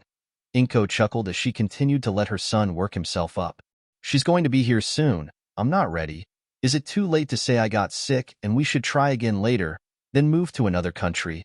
Izuku questioned before freezing upon hearing a knock on the door. Inko calmly walked past her terrified son to open the door. Nijire, it's wonderful to see you. You look lovely, the happy mother greeted the guest. Hello, Mrs. Midoriya, Nijire curtsied. I'm here for your son. Izuku, Inko called for her bashful boy. Your date is here. Izuku nervously stepped around the corner as he tried to brush out a wrinkle when he got a look at the teenage girl. She stood in his doorway backlit by the overhead lights, in a flowing yellow sundress, with the barest brushes of makeup on her face. But who? Yeah, he babbled as his brain started to overload at her gorgeous appearance. I think he likes it, Inko chuckled as she grabbed her purse. Have fun, you two. By Mrs. Midoriya, Nijire waved off the mother as she left the two of them alone in the apartment. Well, mister, are you just going to stare at me all night? Or do you want to do stuff? Izuku let out a whine as he tried and failed to formulate words. But he managed to slowly nod and reach out to take his date's hand. Holding hands, how lewd, Nijire teased as she watched Izuku blush from head to toe. I think it's cute, she whispered. You know what else I think is cute? She leaned ever closer until Izuku could feel her breath on his neck. You, she huskily said into his ear. Izuku barely stopped his legs from giving out beneath him as he stumbled forward. Oh God, please, he begged. Food, dinner, he mumbled as he led her into the kitchen. It smells amazing, Izuku, Nijire cheered as she went over to the pot to get closer to the delicious meal. I can't wait to try it. Here, Izuku coughed as he pulled out a chair for Nijire. I'll serve you now. Oh, will you? Nijire purred as she watched Izuku ladle some of the stew into a bowl. I think I like the sound of that. Really? Izuku squeaked. A cute boy making me food, Nijire sighed. What more could a girl ask for? On a nearby housetop lay 3 figures. "Come on, Izuku, make a move," Ishiro growled as he watched his cousin woo the beautiful girl. "Why are we spying on them again?" Imajiki asked. "Because we are their friends," Mirio shouted proudly. "And we don't have girls of our own to woo," Ishiro stated. "Also that," Mirio smirked. "So instead of getting girlfriends of our own, we live vicariously through your cousin?" Amajiki questioned. "I don't know what that word means, so I'm just going to nod," Ishiro stated. "Oh, we got contact," he shouted with glee. Looking through the binoculars, they could see Nijire gently rub her thumb on the top of Izuku's hand. "Come on, Izuku, do it. Do it." In the apartment, Izuku seemed unsure about what to do with the signals that Nijire was sending him. Izuku stammered as he looked between his hand and his date's gorgeous eyes. "Kiss me," Nijire ordered. "What?" Izuku sputtered. "You've wanted to do that since I got here, and I want you to," Nijire firmly said as she got out of her chair and walked around the table, seat herself in Izuku's lap. "Now kiss me." But, he blushed harder, somehow maintaining consciousness. "If you don't kiss me, I'll kiss you, and then I'll decide when we stop kissing," Nijire threatened. Izuku quickly crashed his lips onto Nijire's as he wrapped his arms around her, pulling her close to his body. "Her lips taste like strawberries, and her hair smells like lavender," Izuku thought as he fell into the kiss. Finally, Nijire rolled her eyes. "Wow, he's really getting into it," she lightly moaned as Izuku kept her firmly pressed to his body. "Finally!" Ishiro shouted as he jumped up from his prone position on the rooftop. The sudden outburst startled the two into separating. Glaring furiously, Izuku rushed over to the window and slammed it open. "What the hell are you doing here, Ishiro?" he angrily yelled. "Spying on you," Ishiro answered while the other boys were quickly fleeing from sight. "Why?" "Because I was bored." "Go do something else then," Izuku shouted back at his cousin, who shrugged and fell 3 stories to the ground below. "By Izuku, have fun, but not too much," Ishiro chuckled. "I really hate him sometimes," Izuku grumbled as he pulled his head back inside the apartment. "Izuku," Nijire purred. "I think your girlfriend is getting lonely. Come here and show her how much she means to you." "But he did basically force me to ask her out." Izuku weighed that very important fact against his cousin. "I can live with it," he reasoned as he recommenced making out with the beautiful woman. Young Midoriya. All Might flicked his protege's forehead. "I know you've had a wonderful date, but it is important that you pay attention," the pro hero scolded. "Sorry, All Might," Izuku chuckled. "I just can't get her out of my head." "I know that feeling," All Might happily sighed. "But if you wish to be a hero, then you need to be able to prioritize what's important at the moment. After we finish, then you can go back to thinking about Ms. Hato. Right?" Izuku rubbed the back of his head. "So what are we doing here today, All Might?" Izuku inquired. "Today, I give you my quirk," All Might stated bluntly. "What?" "Didn't I tell you?" All Might asked. "It's why I was helping you get your body ready, to be a receptacle for my quirk." No, you didn't. That's not something people would forget, All Might," Izuku shouted. "Not so loud," All Might hissed as he looked around to see if other people were watching him. "Well, anyway, now that we got your body ready enough to not explode using my quirk, I can pass it on to you, and hopefully you will be ready in the year's time for the UA exam." "Right, 1 year," Izuku said as he thought about how far he had come and how much further he still had to go. "Now eat this." All Might offered a hair from his head to the confused teen. "The things I do to be a hero." Izuku groaned at the odd request but complied anyway. "Everything is pain," Izuku moaned as he slowly opened his eyes. "What happened?" "Well, you activated my quirk and then broke a few bones," All Might answered. "Where am I?" "UA's nurse's office," Recovery Girl said. "Well, Toshi," the elderly heroine folded her arms. "Whatever you had him do, you aren't allowed to do again," she scolded her former student. "I just had young Midoriya use the quirk," the Titanic hero shrugged. "Let me guess, all at once." Recovery Girl quirked an eyebrow at the man. "Well, yeah," he said before he caught the clipboard the elderly lady threw at his head. "Baby steps, you moron," Recovery Girl shouted. "You've had that quirk for almost 40 years at this point. No wonder you forgot how to train someone who's never had a quirk to begin with. I just thought. All Might defended himself. Don't you lie to me. You don't have enough brain cells to think, Recovery Girl glared. Now, next time have him try a little bit of the quirk, and then work on getting him used to it. Fine, young Midoriya. We should go before she finds more things to throw at me, All Might said as he gathered up Izuku's belongings and helped him out of the bed. So what did you call me here for, Izuku? Ishiro asked as he walked with his cousin to a deserted part of the beach. I need to learn how to fight, Izuku requested. I want to go to UA, and to do that I'm going to have to be able to fight. Makes sense to me, Ishiro nodded. All right, how do you want to do this? He asked as he started to stretch. I know Uncle might put a lot of effort into getting you shredded, so at least you aren't wimpy.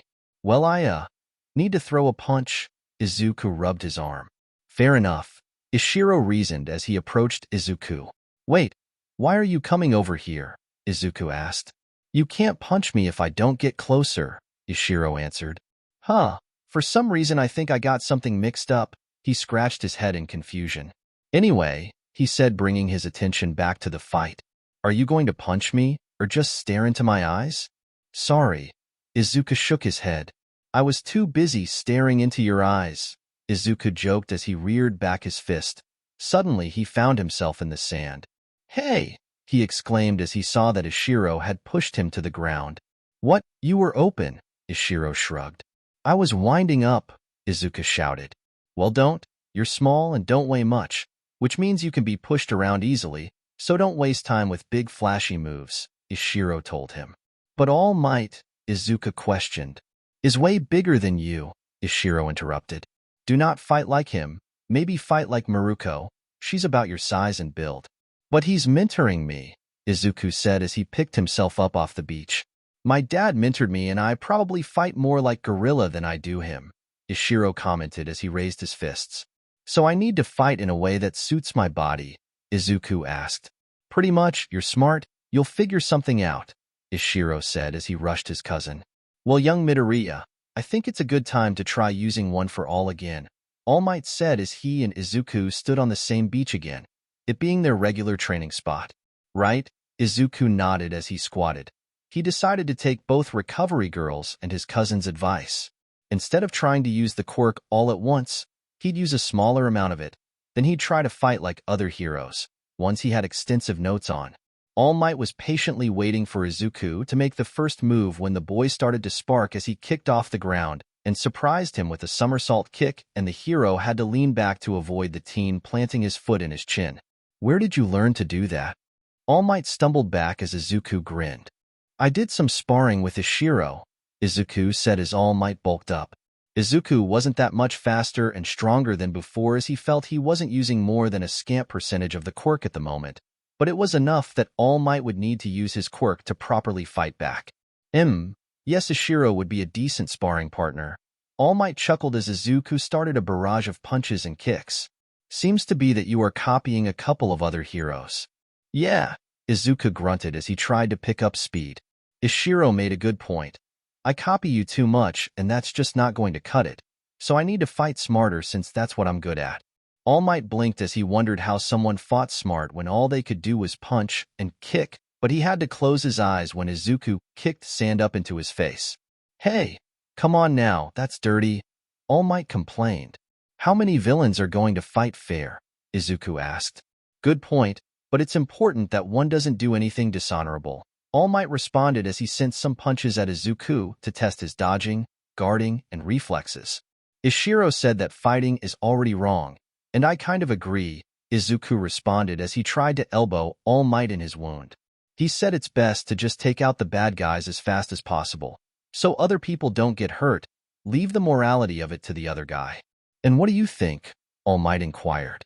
I think that bad guys who want to hurt people need to be stopped, and if cheating a little here and there saves lives, I'd be a hypocrite to not do it, Izuku reasoned.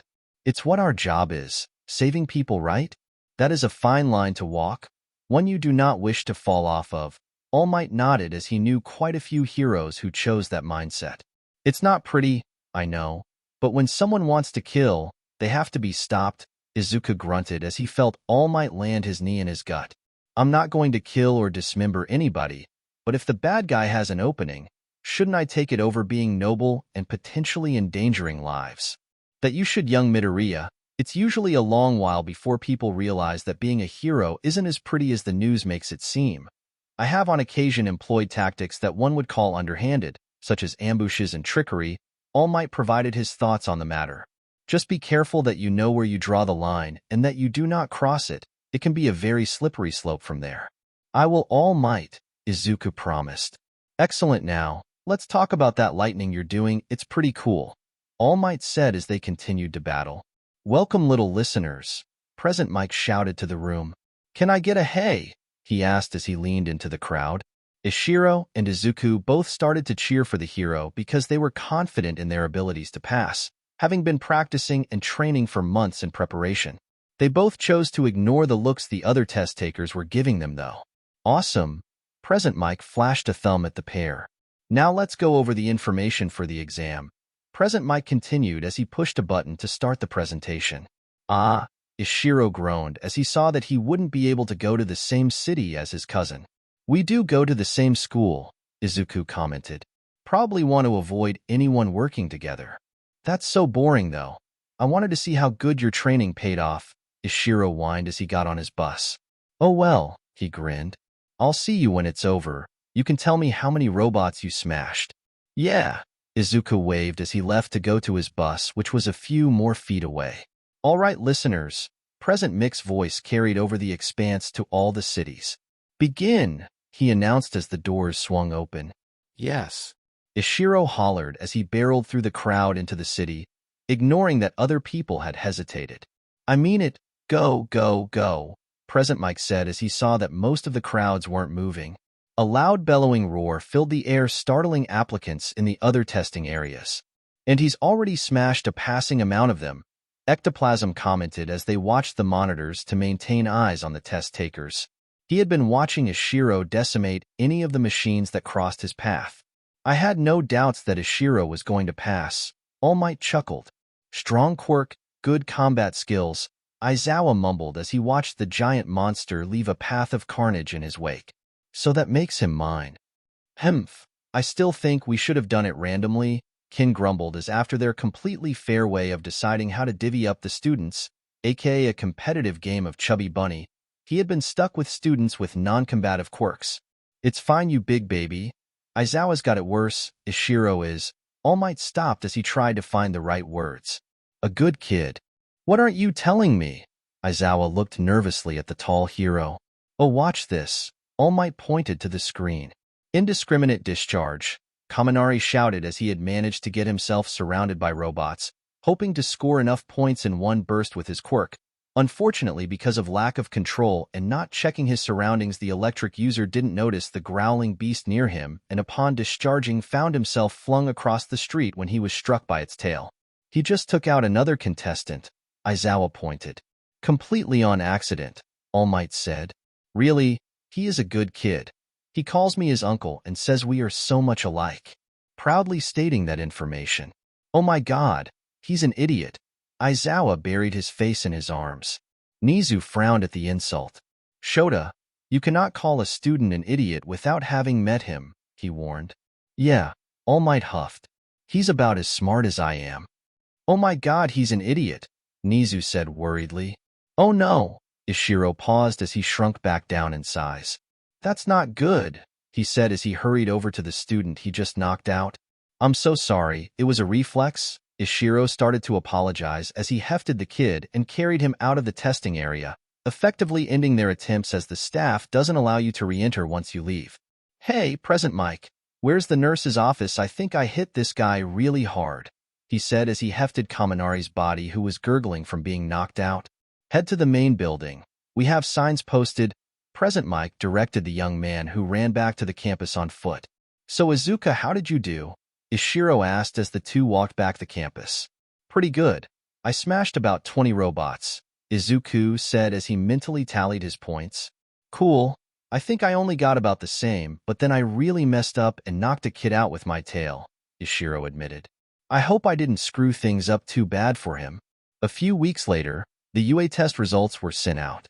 Aw man, I didn't get in, Kaminari slumped after he saw that he didn't get enough points once he was knocked out. Oh hey cool, I got in, Ishiro said happily as he watched his acceptance letter from UA. Good, Ryuko said. Call your cousin and see if he was accepted as well. If he did, he'll want to spend it with his girlfriend, Ishiro mentioned as he pulled out his phone. Hey cousin, yeah, I got in, really first place, wow. I bet Annie and Nijire are super proud, Ishiro teased. I swear I can hear you blush over the telephone. After talking to him a little bit more, Ishiro finally hung up the call. Auntie Inko's going to take him out to celebrate, which means I need to text Nijire to come and give him a surprise visit. Ishiro chuckled as he typed out a text. You were right, Mom. Messing with people is fun, Ishiro admitted. Chapter 7. Anew has dawned, Ishiro proudly said as he stood at the entrance gate to UA. Come on, Izuku. He turned and called for his cousin. If you hurry, you can find your girlfriend before classes start. Knock it off, Ishiro, Izuku said as he shoved the teen. Let's go before you get into trouble. Please, I'm walking through a gate. Ishiro rolled his eyes. How much trouble could I get into? Dunno. Hey Kakin, Izuku shouted. Want to bet on if Ishiro breaks something today? Suckers bet, you useless fuck, Katsuki shouted back as he stomped through the campus. He had been livid to find out that Izuku had managed to get into the same school as him, but knew better than to do anything after the last altercation where he was lucky that all he got was a stern talking to. Well, I'm going to go find our class, Ishiro said as he waved his cousin goodbye. I think Hato-chan is somewhere on the 3rd floor, he added loudly to Izuku. Ugh, Izuku groaned as he rubbed his face before heading to the stairs anyway. Finding the 3A classroom, Izuku stuck his head in to take a peek. Hey, first year, wrong room, someone said loudly as they recognized the face of a nervous new student. Izuku-in, Nijire squealed as she rushed over from the other side of the room. She quickly pulled him into a hug and planted her lips on his. You came to see me on your first day. Oh, you look so handsome, she cooed as she looked him over in his new school uniform. Izuku blushed heavily as he felt a little embarrassed for being treated in this manner. However, since Nijire had pushed him away from her, Izuku was able to get a look around the room, and he only felt immense hatred coming from most of the room, barring Mirio and Tamaki. Oh, I want you to meet my class, but the day starts soon, so you'll have to come see me after the classes are over, Nijire said sadly. Promise, she requested with a cute smile.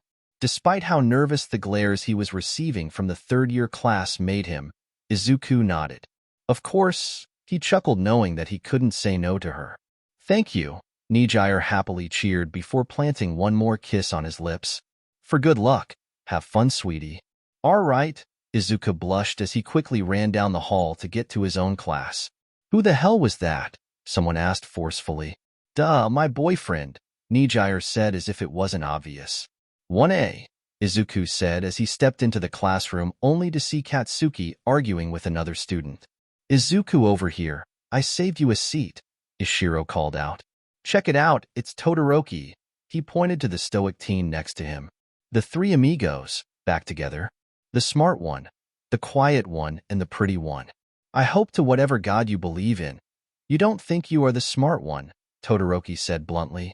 Izuku had to smother a laugh as he heard the barb the normally quiet boy shot. Wow, I didn't know you could burn someone without using your quirk, Izuku said as he sat down in the offered chair. Todoroki shrugged lightly as he sat facing the board. I wonder who our homeroom teacher is, Ishiro said aloud. I bet it's that guy outside the door. He smells like cats and loneliness. I heard that Tatsuma, Aizawa said as he opened the door. All right, you brats, sit down and quiet down. We have a busy day, and I'm not going to waste your time if you don't waste mine. First off, go put on these and get to the field outside. We're having a test. Wow, on the first day, I didn't study, Ishiro whined. A physical test, Aizawa bluntly stated. Oh, I think I got one of those last year from my doctor, Ishiro wondered as he walked with the class. I hate my job, Aizawa grunted as he regretted his life choices that led to him in this situation. Man, today is such a nice day out, Ishiro exhaled happily. Great first day, wouldn't you agree, Bakugo? I hate you, you idiot, Katsuki spat as they stood in line with the rest of the class. Wow, you seem to know a lot of people in our class, Jairu questioned, having seen him already talking to 3 other classmates with ease. Not really. I know Bakugo since we went to the same middle school. Izuku's my cousin and Todoroki's dad is Endeavor, so he and my mom are in the top 10, Ishiro explained. Also, I think, hey, aren't you that lawyer's daughter, Azui something? Yes, Karo. Tsu ribbited in acknowledgement. Baru Azui is my mother. I'm pretty sure that's Ingenium's brother. Ishiro pointed to the tall blue-haired teen with engine legs. Correct, Ida nodded. He's not as high-ranked as your parents, but he's working his way up. Nice, always good to see people trying to be heroes. Ishiro smiled and gave the boy a thumbs up. And, I think she's related to some tech company. I tended to fall asleep during those meetings Mom and Dad had with reps, he said as he aimed his finger at Momo. Mostly right, Momo sighed. My parents run Yaoyorozu Industries. We manufacture hero support gear and other technologies. Man, you really know your people, Uraraka said in amazement. Not just that so many of the class seemingly knew each other, but that many of them were this elevated in society. To someone like her who had a modest upbringing, it was a bit intimidating. Not really, most of us are just close to high-ranking people, so we tend to run in the same circles, Ishiro shrugged. If you are done being friendly, Aizawa glared at the student he was betting would cause him problems. We'll begin our tests, he said as he addressed his class. All of you may have passed the UA entrance exam, but that's not an accurate measure of your abilities. It doesn't take much effort to break a few cheap robots. For today, you'll need to do a fitness test. He gestured to the field which had chalk lines for the different events. Oh, that sounds fun. Just like Phys Edition? Mina shiried. You think this is a game then? Aizawa glared. Well then games have winners and losers. Loser gets expelled, Aizawa threatened. What, that's completely unfair, Kirishima decried. Life's not fair. However, if you want to ensure the rest of your class passes, you could always give up, Aizawa offered as he noticed that most of the class quieted up. Good. Now to begin. With a ball throw to show you what I expect, Bakugo. You placed first in the entrance exam. Why don't you demonstrate? You are free to use your quirk however you feel. Just don't leave the circle. Wicked. Bakugo grinned sadistically. He tilted his entire body back before letting out a large explosion. Die! He roared as the ball was propelled by the force. The students, startled by the noise, soon became excited when they saw how far the ball went. They, for the most part, hadn't been allowed to really try out their quirks, and now was an opportunity to cut loose. All right, line up. We'll do the 50-meter dash next, Aizawa instructed as he and the class walked over to the twin lanes. Ishiro was humming a tune as he waited in line, completely oblivious to how nervous his cousin was. Hey, you don't look so hot, Sato said concernedly. I'm fine, just nerves. Izuku chuckled nervously. Ishiro barked out a laugh. Pfft. You've always been a worrier, just like Annie Inko. Except this time Deko has a reason to be worried, Bakugo sneered. How do you expect to pass these tests without a quirk? Wait, he's quirkless, Uraraka said in disbelief.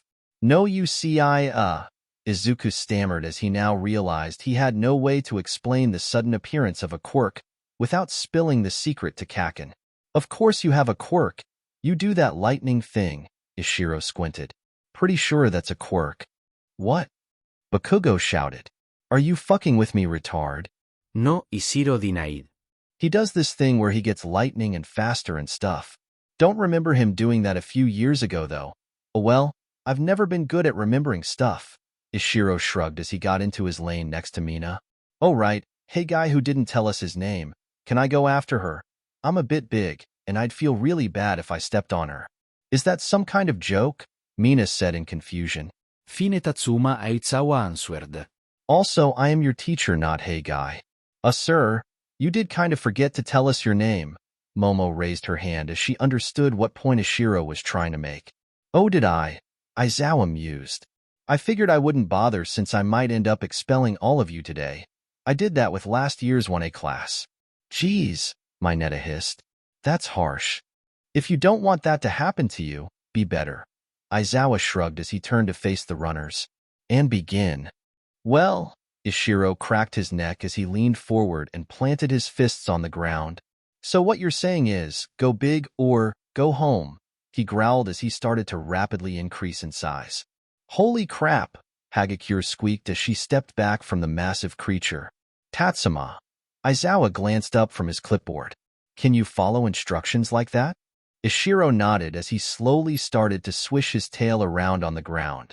Then begin. With a sudden burst of speed, Ishiro launched forward at high speeds. Most of the students could feel his massive bulk shaking the earth as he moved. Good time, Tatsuma. Get in line, Aizawa dryly said as he wrote down the giant beast's record. So are you going to shrink down? Izuku asked. He waited for Ishiro to nod or shake his head as he knew Ishiro can't talk in his bigger form. All right, Izuku patted his cousin on the arm when he shook his head. Probably would tire you out to keep changing like that then. Ishiro slowly lowered himself to the ground and rested on his belly as he watched the other students run. He'd been excited to see what his cousin could do after all that training with Uncle Might. However, after Izuku used his quirk to set a really good time, Ishiro noticed Katsuki barreling towards his cousin. With a mighty leap, Ishiro slammed down on the blonde teen and roared in his face. Hey, hey! Aizawa shouted as he rushed over. What the hell is going on? Ishiro began to roar at his teacher before he remembered that he couldn't actually talk like that. Shrinking back down, Ishiro slowly got off Bakugo. Why the hell are you being such a dick, Bakugo? Ishiro shouted. You know how much trouble you got in for bullying my cousin. So what made you think getting to UA would make it okay?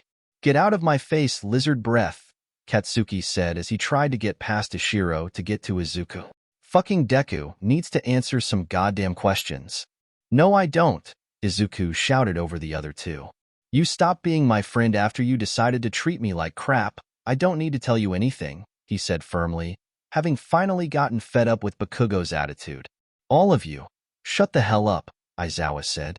Get in line. One more outburst like that, and I send you 3 to Nizu and let him deal with it.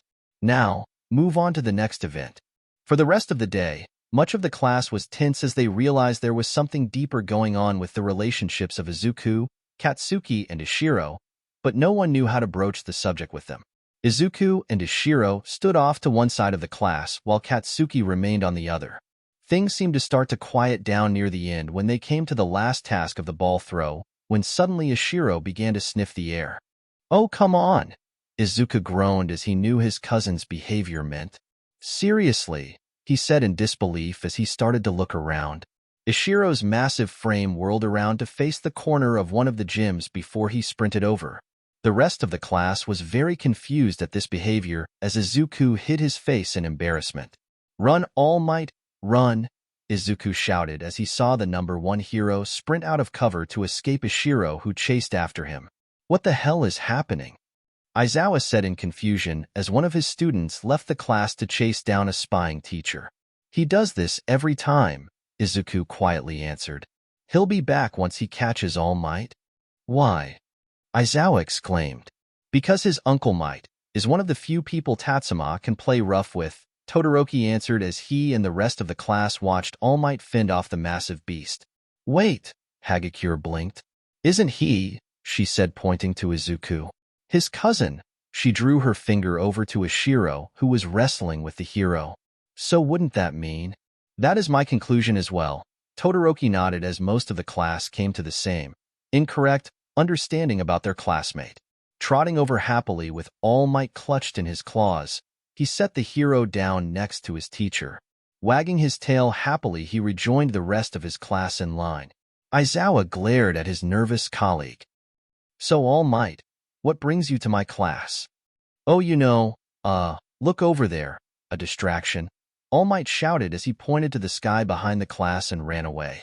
I hate my job, Aizawa groaned. All right, brats, finish this up, then you can all go home. Wait, we're all being expelled, Zero gasped, misunderstanding his teacher. No, you all did adequately, but this is going to be the easiest day you're going to have at this school, so don't take it lightly that you managed to pass a simple fitness test, Aizawa answered. The point of the exercise was for you all to apply your quirks in creative ways to perform basic tasks in the best way you could. Huh, so simple and yet so informative. Ida rubbed his chin in appreciation for the intent of the lesson. Great, now get out of here so you aren't my problem anymore. Aizawa said as he walked back to the main building. Izuku, Ishiro called out as they changed. You want to head home together? Sorry, I'm going to stay here for a bit. The third years don't get out for another half hour, Izuku answered. All right, tell the big three I said hi, Ishiro said as he waved goodbye to his cousin. See you tomorrow. Same, Izuku said as he headed down the hall to take the stairs to the upper floors. As he stood outside the door to the 3A classroom, Izuku reflected on his day. He was worried he'd have to answer so many questions about him suddenly having a quirk, but his cousin seemed to have forgotten and distracted Katsuki enough that no more attention was drawn to him. Izuku was so in his head about his unfounded worries that he didn't see that the classroom had started to empty. Do you think he's ready, or? Mirio asked. No. I say we give him another minute to realize what's about to happen, Tamaki smirked. Oh, hello, Izuku said as he saw that two of his friends were standing in front of him. Wait, where's? He started to ask when he was pulled off the floor. In Nijire's tight embrace, he had no escape. Not that he would want to. And to prevent any protest, Nijire had blocked his lips with her own. Nijire moaned into Izuku's mouth as she slowly separated. You were so cute when you get in your thoughts. You mumble so much and I can just play with your hair and you don't mind. So why did you stay after? Did you really need to see me that much that you had to stand outside the door? Do you love me that much? Nijire fired off her questions as she laughed at how her boyfriend was blushing. I stayed after because I want to see you all the time, Izuku answered shyly. And I do love you, Izuku whispered. Nijire's gasp filled the hall, startling most people walking by. Oh, Izuku, I love you too, she cried out. You know just how to make a girl's first day back perfect. She hooped as she flew down the halls carrying Izuku with her. By everyone, my boyfriend just earned a nice surprise, because I'm surprised. So that means I get to surprise him back. I'll see you all tomorrow, bye. Izuku wasn't sure what was in store for him after saying the L word to his girlfriend, but he knew she was happy about it, so he should be too. Chapter 8. The next day, Izuku had shuffled into the 1A classroom, still clearly wearing the same clothes he had on the prior day. So cousin, Ishiro said as he sat down in the seat next to Izuku. You get a lot of sleep last night? He said playfully. No, I didn't sleep much, Izuku blushed. I know. I could practically smell your girlfriend and other scents on you before you even came in the room. Ishiro started to cackle evilly. So how's it becoming a man? He shouted loudly as he slapped Izuku on the back, sending the tired boy into a crumpled heap on the floor. What's going on? Ida asked as he turned to see the disturbance. Ishiro helped Izuku back onto his feet. Nothing much, just teasing my cousin for punching his V-card last night. V-card? Todoroki turned curiously to Ishiro. Yeah, the old, in and out, hit it and put a ring on it, stream and cream, Ishiro said as he grinned more and more watching Izuku's face turn red. The words you were saying don't make sense.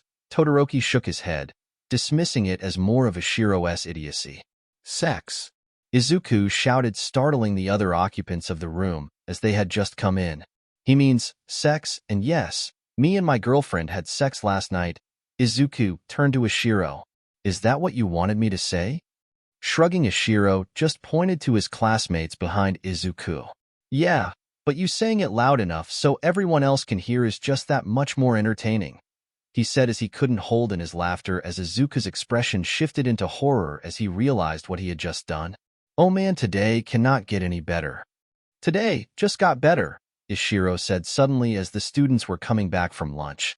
Quickly shoving through his classmates and scrambling up the wall and hanging by his claws on the ceiling, everyone but two people were utterly perplexed by the behavior. With a sigh, Todoroki and Izuku returned to their seats. So that explains who is teaching the hero course, Izuku commented. I'm surprised you didn't know, Todoroki questioned, assuming that Izuku would have been told this by his father. Sweating slightly as he was unaware that Todoroki was creating the wrong connection to All Might and was worried that the quietly observant son of a pro was coming close to figuring out his secret of how he got a quirk. Tugging at his collar. What? No, me, that would be... Pfft. Why would I know that? Izuku stammered as he turned to look at the corner of a room. I am here, All Might said as he burst into the room, then reached up anticipating Ishiro's ambush, grabbing the teen by the wrist and mightily slamming him into the floor. "Not going to get me 2 days in a row, Ishiro, ahaha." He bellowed out a heroic laugh as Ishiro pulled himself out of the floor. "I'll get you next time, Uncle Might," Ishiro promised as he returned to his seat. "Well, that certainly changes the mood, now doesn't it?" All Might said as he saw the students were more confused than in awe at his presence. "Then again, I was seen yesterday, so maybe I just need to go plus ultra." Flexing his massive frame for the class burst into applause for their teacher. "Now, you may all be wondering what I am doing here. Well, I will tell you.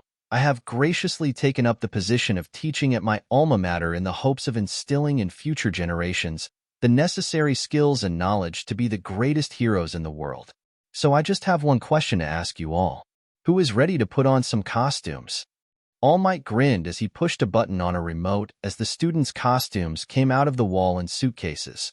Various versions of "freakin' sweet" were shouted out by the students as they grabbed their cases and ran off to get changed.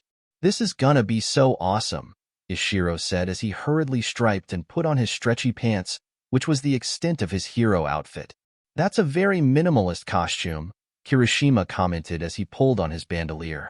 Shrugging, Ishiro turned around. "I dunno. Mom and Dad have their styles, and I just don't have one yet. So I'm keeping it simple until I figure out what I want to do with it. Would hate to dress up in something that's not me, you know." "Quite a mature decision," Aoyama said. "I took so many painstaking hours to design just the cape alone. I would hate to not like it after all that effort." "You're pretty smart, Tatsuma," Ida nodded as he took into account the reasoning behind it. "What the fuck did he just say?" Katsuki sputtered at hearing the words that were an offense to the foundation of the universe. "Okay, good. You heard it too." Todoroki leaned over to the other boy. "So how long has he been tormenting you?" Todoroki asked as he wanted to know the length of time other people have been subjected to Ishiro. "Only a few years. He entered our middle school," Katsuki answered. "Lucky. He's been my friend," air quoting the word, "for almost a decade at this point. Having seen Ishiro many times as their parents worked up the hero rankings." "Impressive costumes, everyone," All Might said as he looked over his class. "Now, let's not waste time and dive right in." Pulling out a box as he explained the lesson to the class, and the teams were quickly paired off. "Who? Go Izuku!" Ishiro cheered as he watched his cousin battle it out with his old rival. Unfortunately, the building they had been using started to collapse, so All Might had to end the session as neither side could say they would have won before it all came down on them. "So, who do you all think was the MVP?" All Might asked the students who had been observing the fight. "Clearly, it was Urarara Ra. How many Ra's in your name?" Ishiro turned to face his classmate. "2, Ochako sighed. "Oh, okay," Ishiro nodded before taking a deep breath. Anyway, she was the one who used the environment to her advantage the most. It was clear she had a strategy to win, while Ida's only goal was to move it around. However, he never made an attempt to take the bomb out of the room to keep it away from her. He was too narrow-minded in his approach. Additionally, because Izuku and Bakugo spent most of their time fighting each other on the other side of the building, neither contributed to helping their team succeed. At most, they were only capable of interfering with each other, and that is being generous as their actions were not motivated by a need to keep a threat contained, but instead a grudge that has carried over from middle school, which is possible that a hero and villain have history, but in that way it hurts Izuku more because he allowed that to cloud his judgment when he should have put his focus on the objective. Ishiro stated eloquently. "Huh, I didn't think about that." All Might nodded. "How did you come to that conclusion?" he inquired. "That was fightin'. I like fightin'." Ishiro tilted his head in confusion. Tossing up his large hands in exasperation, All Might turned back to the box. "Yeah, that sounds about right." All Might drew the next 2 balls for the teams to battle. "Yeah, bad guys," Ishiro cheered as he carried the bomb up the stairs. "So you got a lot of experience with stuff like this then?" Jairu asked her teammate, as she came from a family of musicians, not heroes, so having someone with a background in the field should be beneficial. "Nope, I hit things," Ishiro proudly said without any shame. "But you came up with a good analysis of the last teams?" Jairu questioned. Ishiro shook his head. "That's 'cause Mama always said that I have to pay attention, or else I'll get someone killed. Said I'd hurt a lot of people if I was careless since I'm too dumb to know any better. Huh.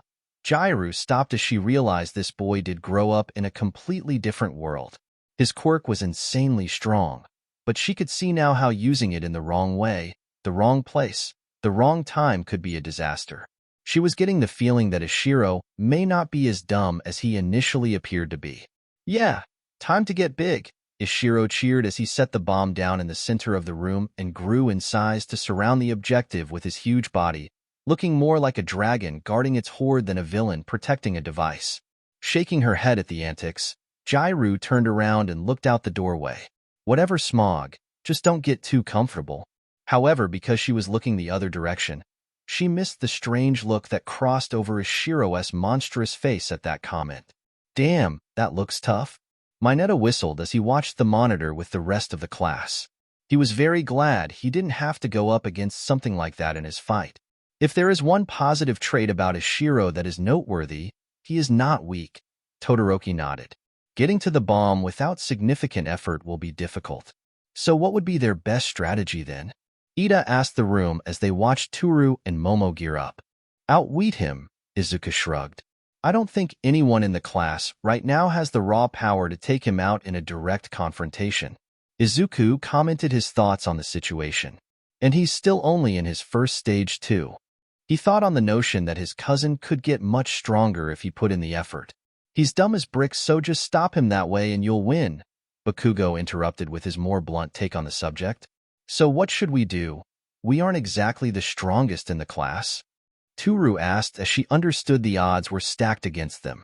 We need to focus on what they can do, Momo nodded. Jairu seems to be physically in the same category as us. However, she has a mid-ranged attack and can hear us coming up. Tatsuma is an issue. Strength, durability, enhanced sense of smell, based on his parents, likely a form of fire or God forbid radiation-based breath attack. Regenerative properties, claws, teeth, and size. This is not looking good. She concluded as she listed the powers her team was up against. We should stick together then? Toru suggested as she nervously looked in the doorway of the building. A moment later, All Might gave the clear for the start of the battle. The moment the hero team crossed the threshold, a bellowing roar that shook the building's dust off the ceiling rang out. Well, I'm ready to quit. Toru stepped back towards the doorway. We have got to at least try, Momo sighed as she started to create a few generalized objects. They're coming up the stairs, Jairu said as she could hear the footsteps of two people in the quiet building. So what's the plan, big guy? You got any special techniques or who's she it? Jairu shouted as she dodged massive gout of flame was expelled from Ishiro's maw. For a moment the camera feed could only see orange as the fires consumed most of the 5th floor. Well, that answers what he breathes, Toru chuckled as she looked up the stairwell and only saw desolation. I don't want to do this. Here's some fire-resistant tarp. If he tries it again, we'll cover ourselves with this. Momo said as she made a large, insulated blanket to protect them from another burst of fire. We need to hit hard and fast, or we'll get crushed. What's the big idea, you giant lizard? Jairu pounded her fist ineffectually on Ishiro's arm, not noticing he was increasing in size slowly. Are you even listening to me? You can't just do something that, hey, put me down. Jairu screamed at her teammate, who lifted her off the ground with his tail. Oh, that's not great. Izuku sat up in his chair as he watched what was happening. What's wrong? Kirishima asked. He's going to stage 2, Izuku said. Only problem is the bigger he gets, the more animalistic he becomes. He's not going to hurt them, I hope, but he's less capable of rational thought. You mean he can get dumber? Katsuki barked out a laugh. Izuku rolled his eyes at his old bully and elected to ignore the comment. All Might, Izuku called out to his teacher. I am aware. All Might shook his head, already aware of the effects of the young man's quirk. If he can't keep under control, then I'll step in, he said to placate the worries of his students, hoping it wouldn't come to that. Toru and Momo slowly crept along the 5th floor hallway. It didn't take much investigating to determine the location of the room Ishiro was in, as the scorch marks on the walls indicated the blast zone's origins. Help me, Jairu shouted, hoping the other team was close enough to hear. But all she could tell was the sounds Tatsuma was making. It sounded like some hellish mix of a purr and a growl. like a large predator waiting to ambush its prey. She would have made more noise, but the tail, which was more dexterous than she had expected, had winded itself around her lips, preventing her from making any more noise. Peeking around the corner into the room, Toru couldn't see anything but the bomb in the center. "Huh, I could have sworn he was here," she said as she had expected to see the enemy team waiting for them. She had figured she would be the best one to look since her head couldn't be seen if she did this. Even if they knew she was there, they couldn't see her seeing them. But like most people, she never thought to look up. Slowly, the pair moved into the room, looking around. "Where is he?" Momo asked. "He's a 20-foot-tall lizard. He cannot be that stealthy." Keeping an eye on all sides of the room in case he had hidden behind a pillar, they failed to notice the large mass above their own heads. Something dripped on me," Toru squealed as she wiped some liquid that had a thick consistency that had fallen on her bare shoulder. A moment later, she realized what that was and what that meant. "Ryuin!" Momo screamed as Ishiro fell from the ceiling, his bulk cracking the floor as they tried to escape the room. Jumping around the corner, Momo sprinted down the hallway to get away from the terror that was their classmate. Turning a corner, she tried to calm herself down. "Okay, that failed. We'll need to try again, Hagakure." "Hagakure," Momo called out as she looked around. "All right, that's fine. She got captured, okay. This is okay. This is not okay," Momo ranted as she paced. Think. You are an educated woman. So what if your enemy is basically a nightmarish amalgamation of every movie monster in existence, and that he's already taken your team hostage? You got this. You do not got this, Momo realized. She was faced with an obstacle that just being smarter than wasn't enough. This was a situation where she had to act. She had to be decisive. She had to have courage. She had to give up. Sitting against the wall, she came to the conclusion she was not that. She was smart and had a great quirk, but she'd never been in a fight.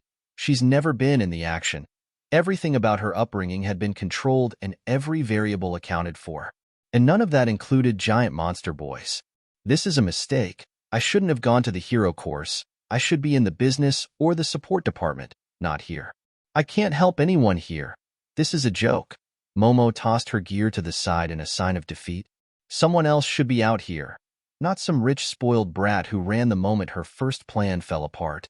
Momo was prepared to sulk and sit out the rest of the timer when she heard her teammate and other classmates' cries for help. And while her rational brain might have been making her feel sorry for herself, her heroic heart had other plans.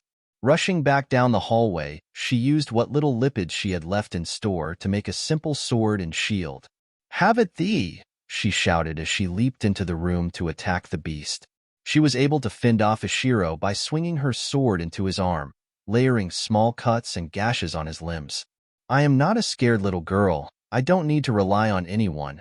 I am a hero and I'm not going to quit," she proudly declared as she drove Ishiro back into a corner. The massive creature rolled over and Momo climbed atop and drove the sword downward towards his chest. "Hero team wins," All Might proudly declared after someone had pointed out that Toru had touched the bomb. The invisible girl flailing her other arm wildly to get the attention of the people watching through the cameras. Huffing, the raven-haired heiress looked down at the non-moving classmate before he began to shrink back down. She was worried now that she had gone too far. When Ishiro suddenly stood up and dropped the sword that was held between his arm and ribs, "Who?" the teen shouted in excitement.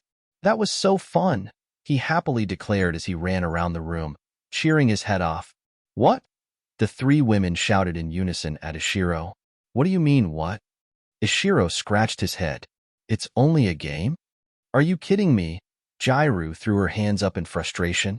"What the hell is wrong with you? You said I was the greedy dragon, so I got into the role." Ishiro pouted as he only took his teammate's lead in the event.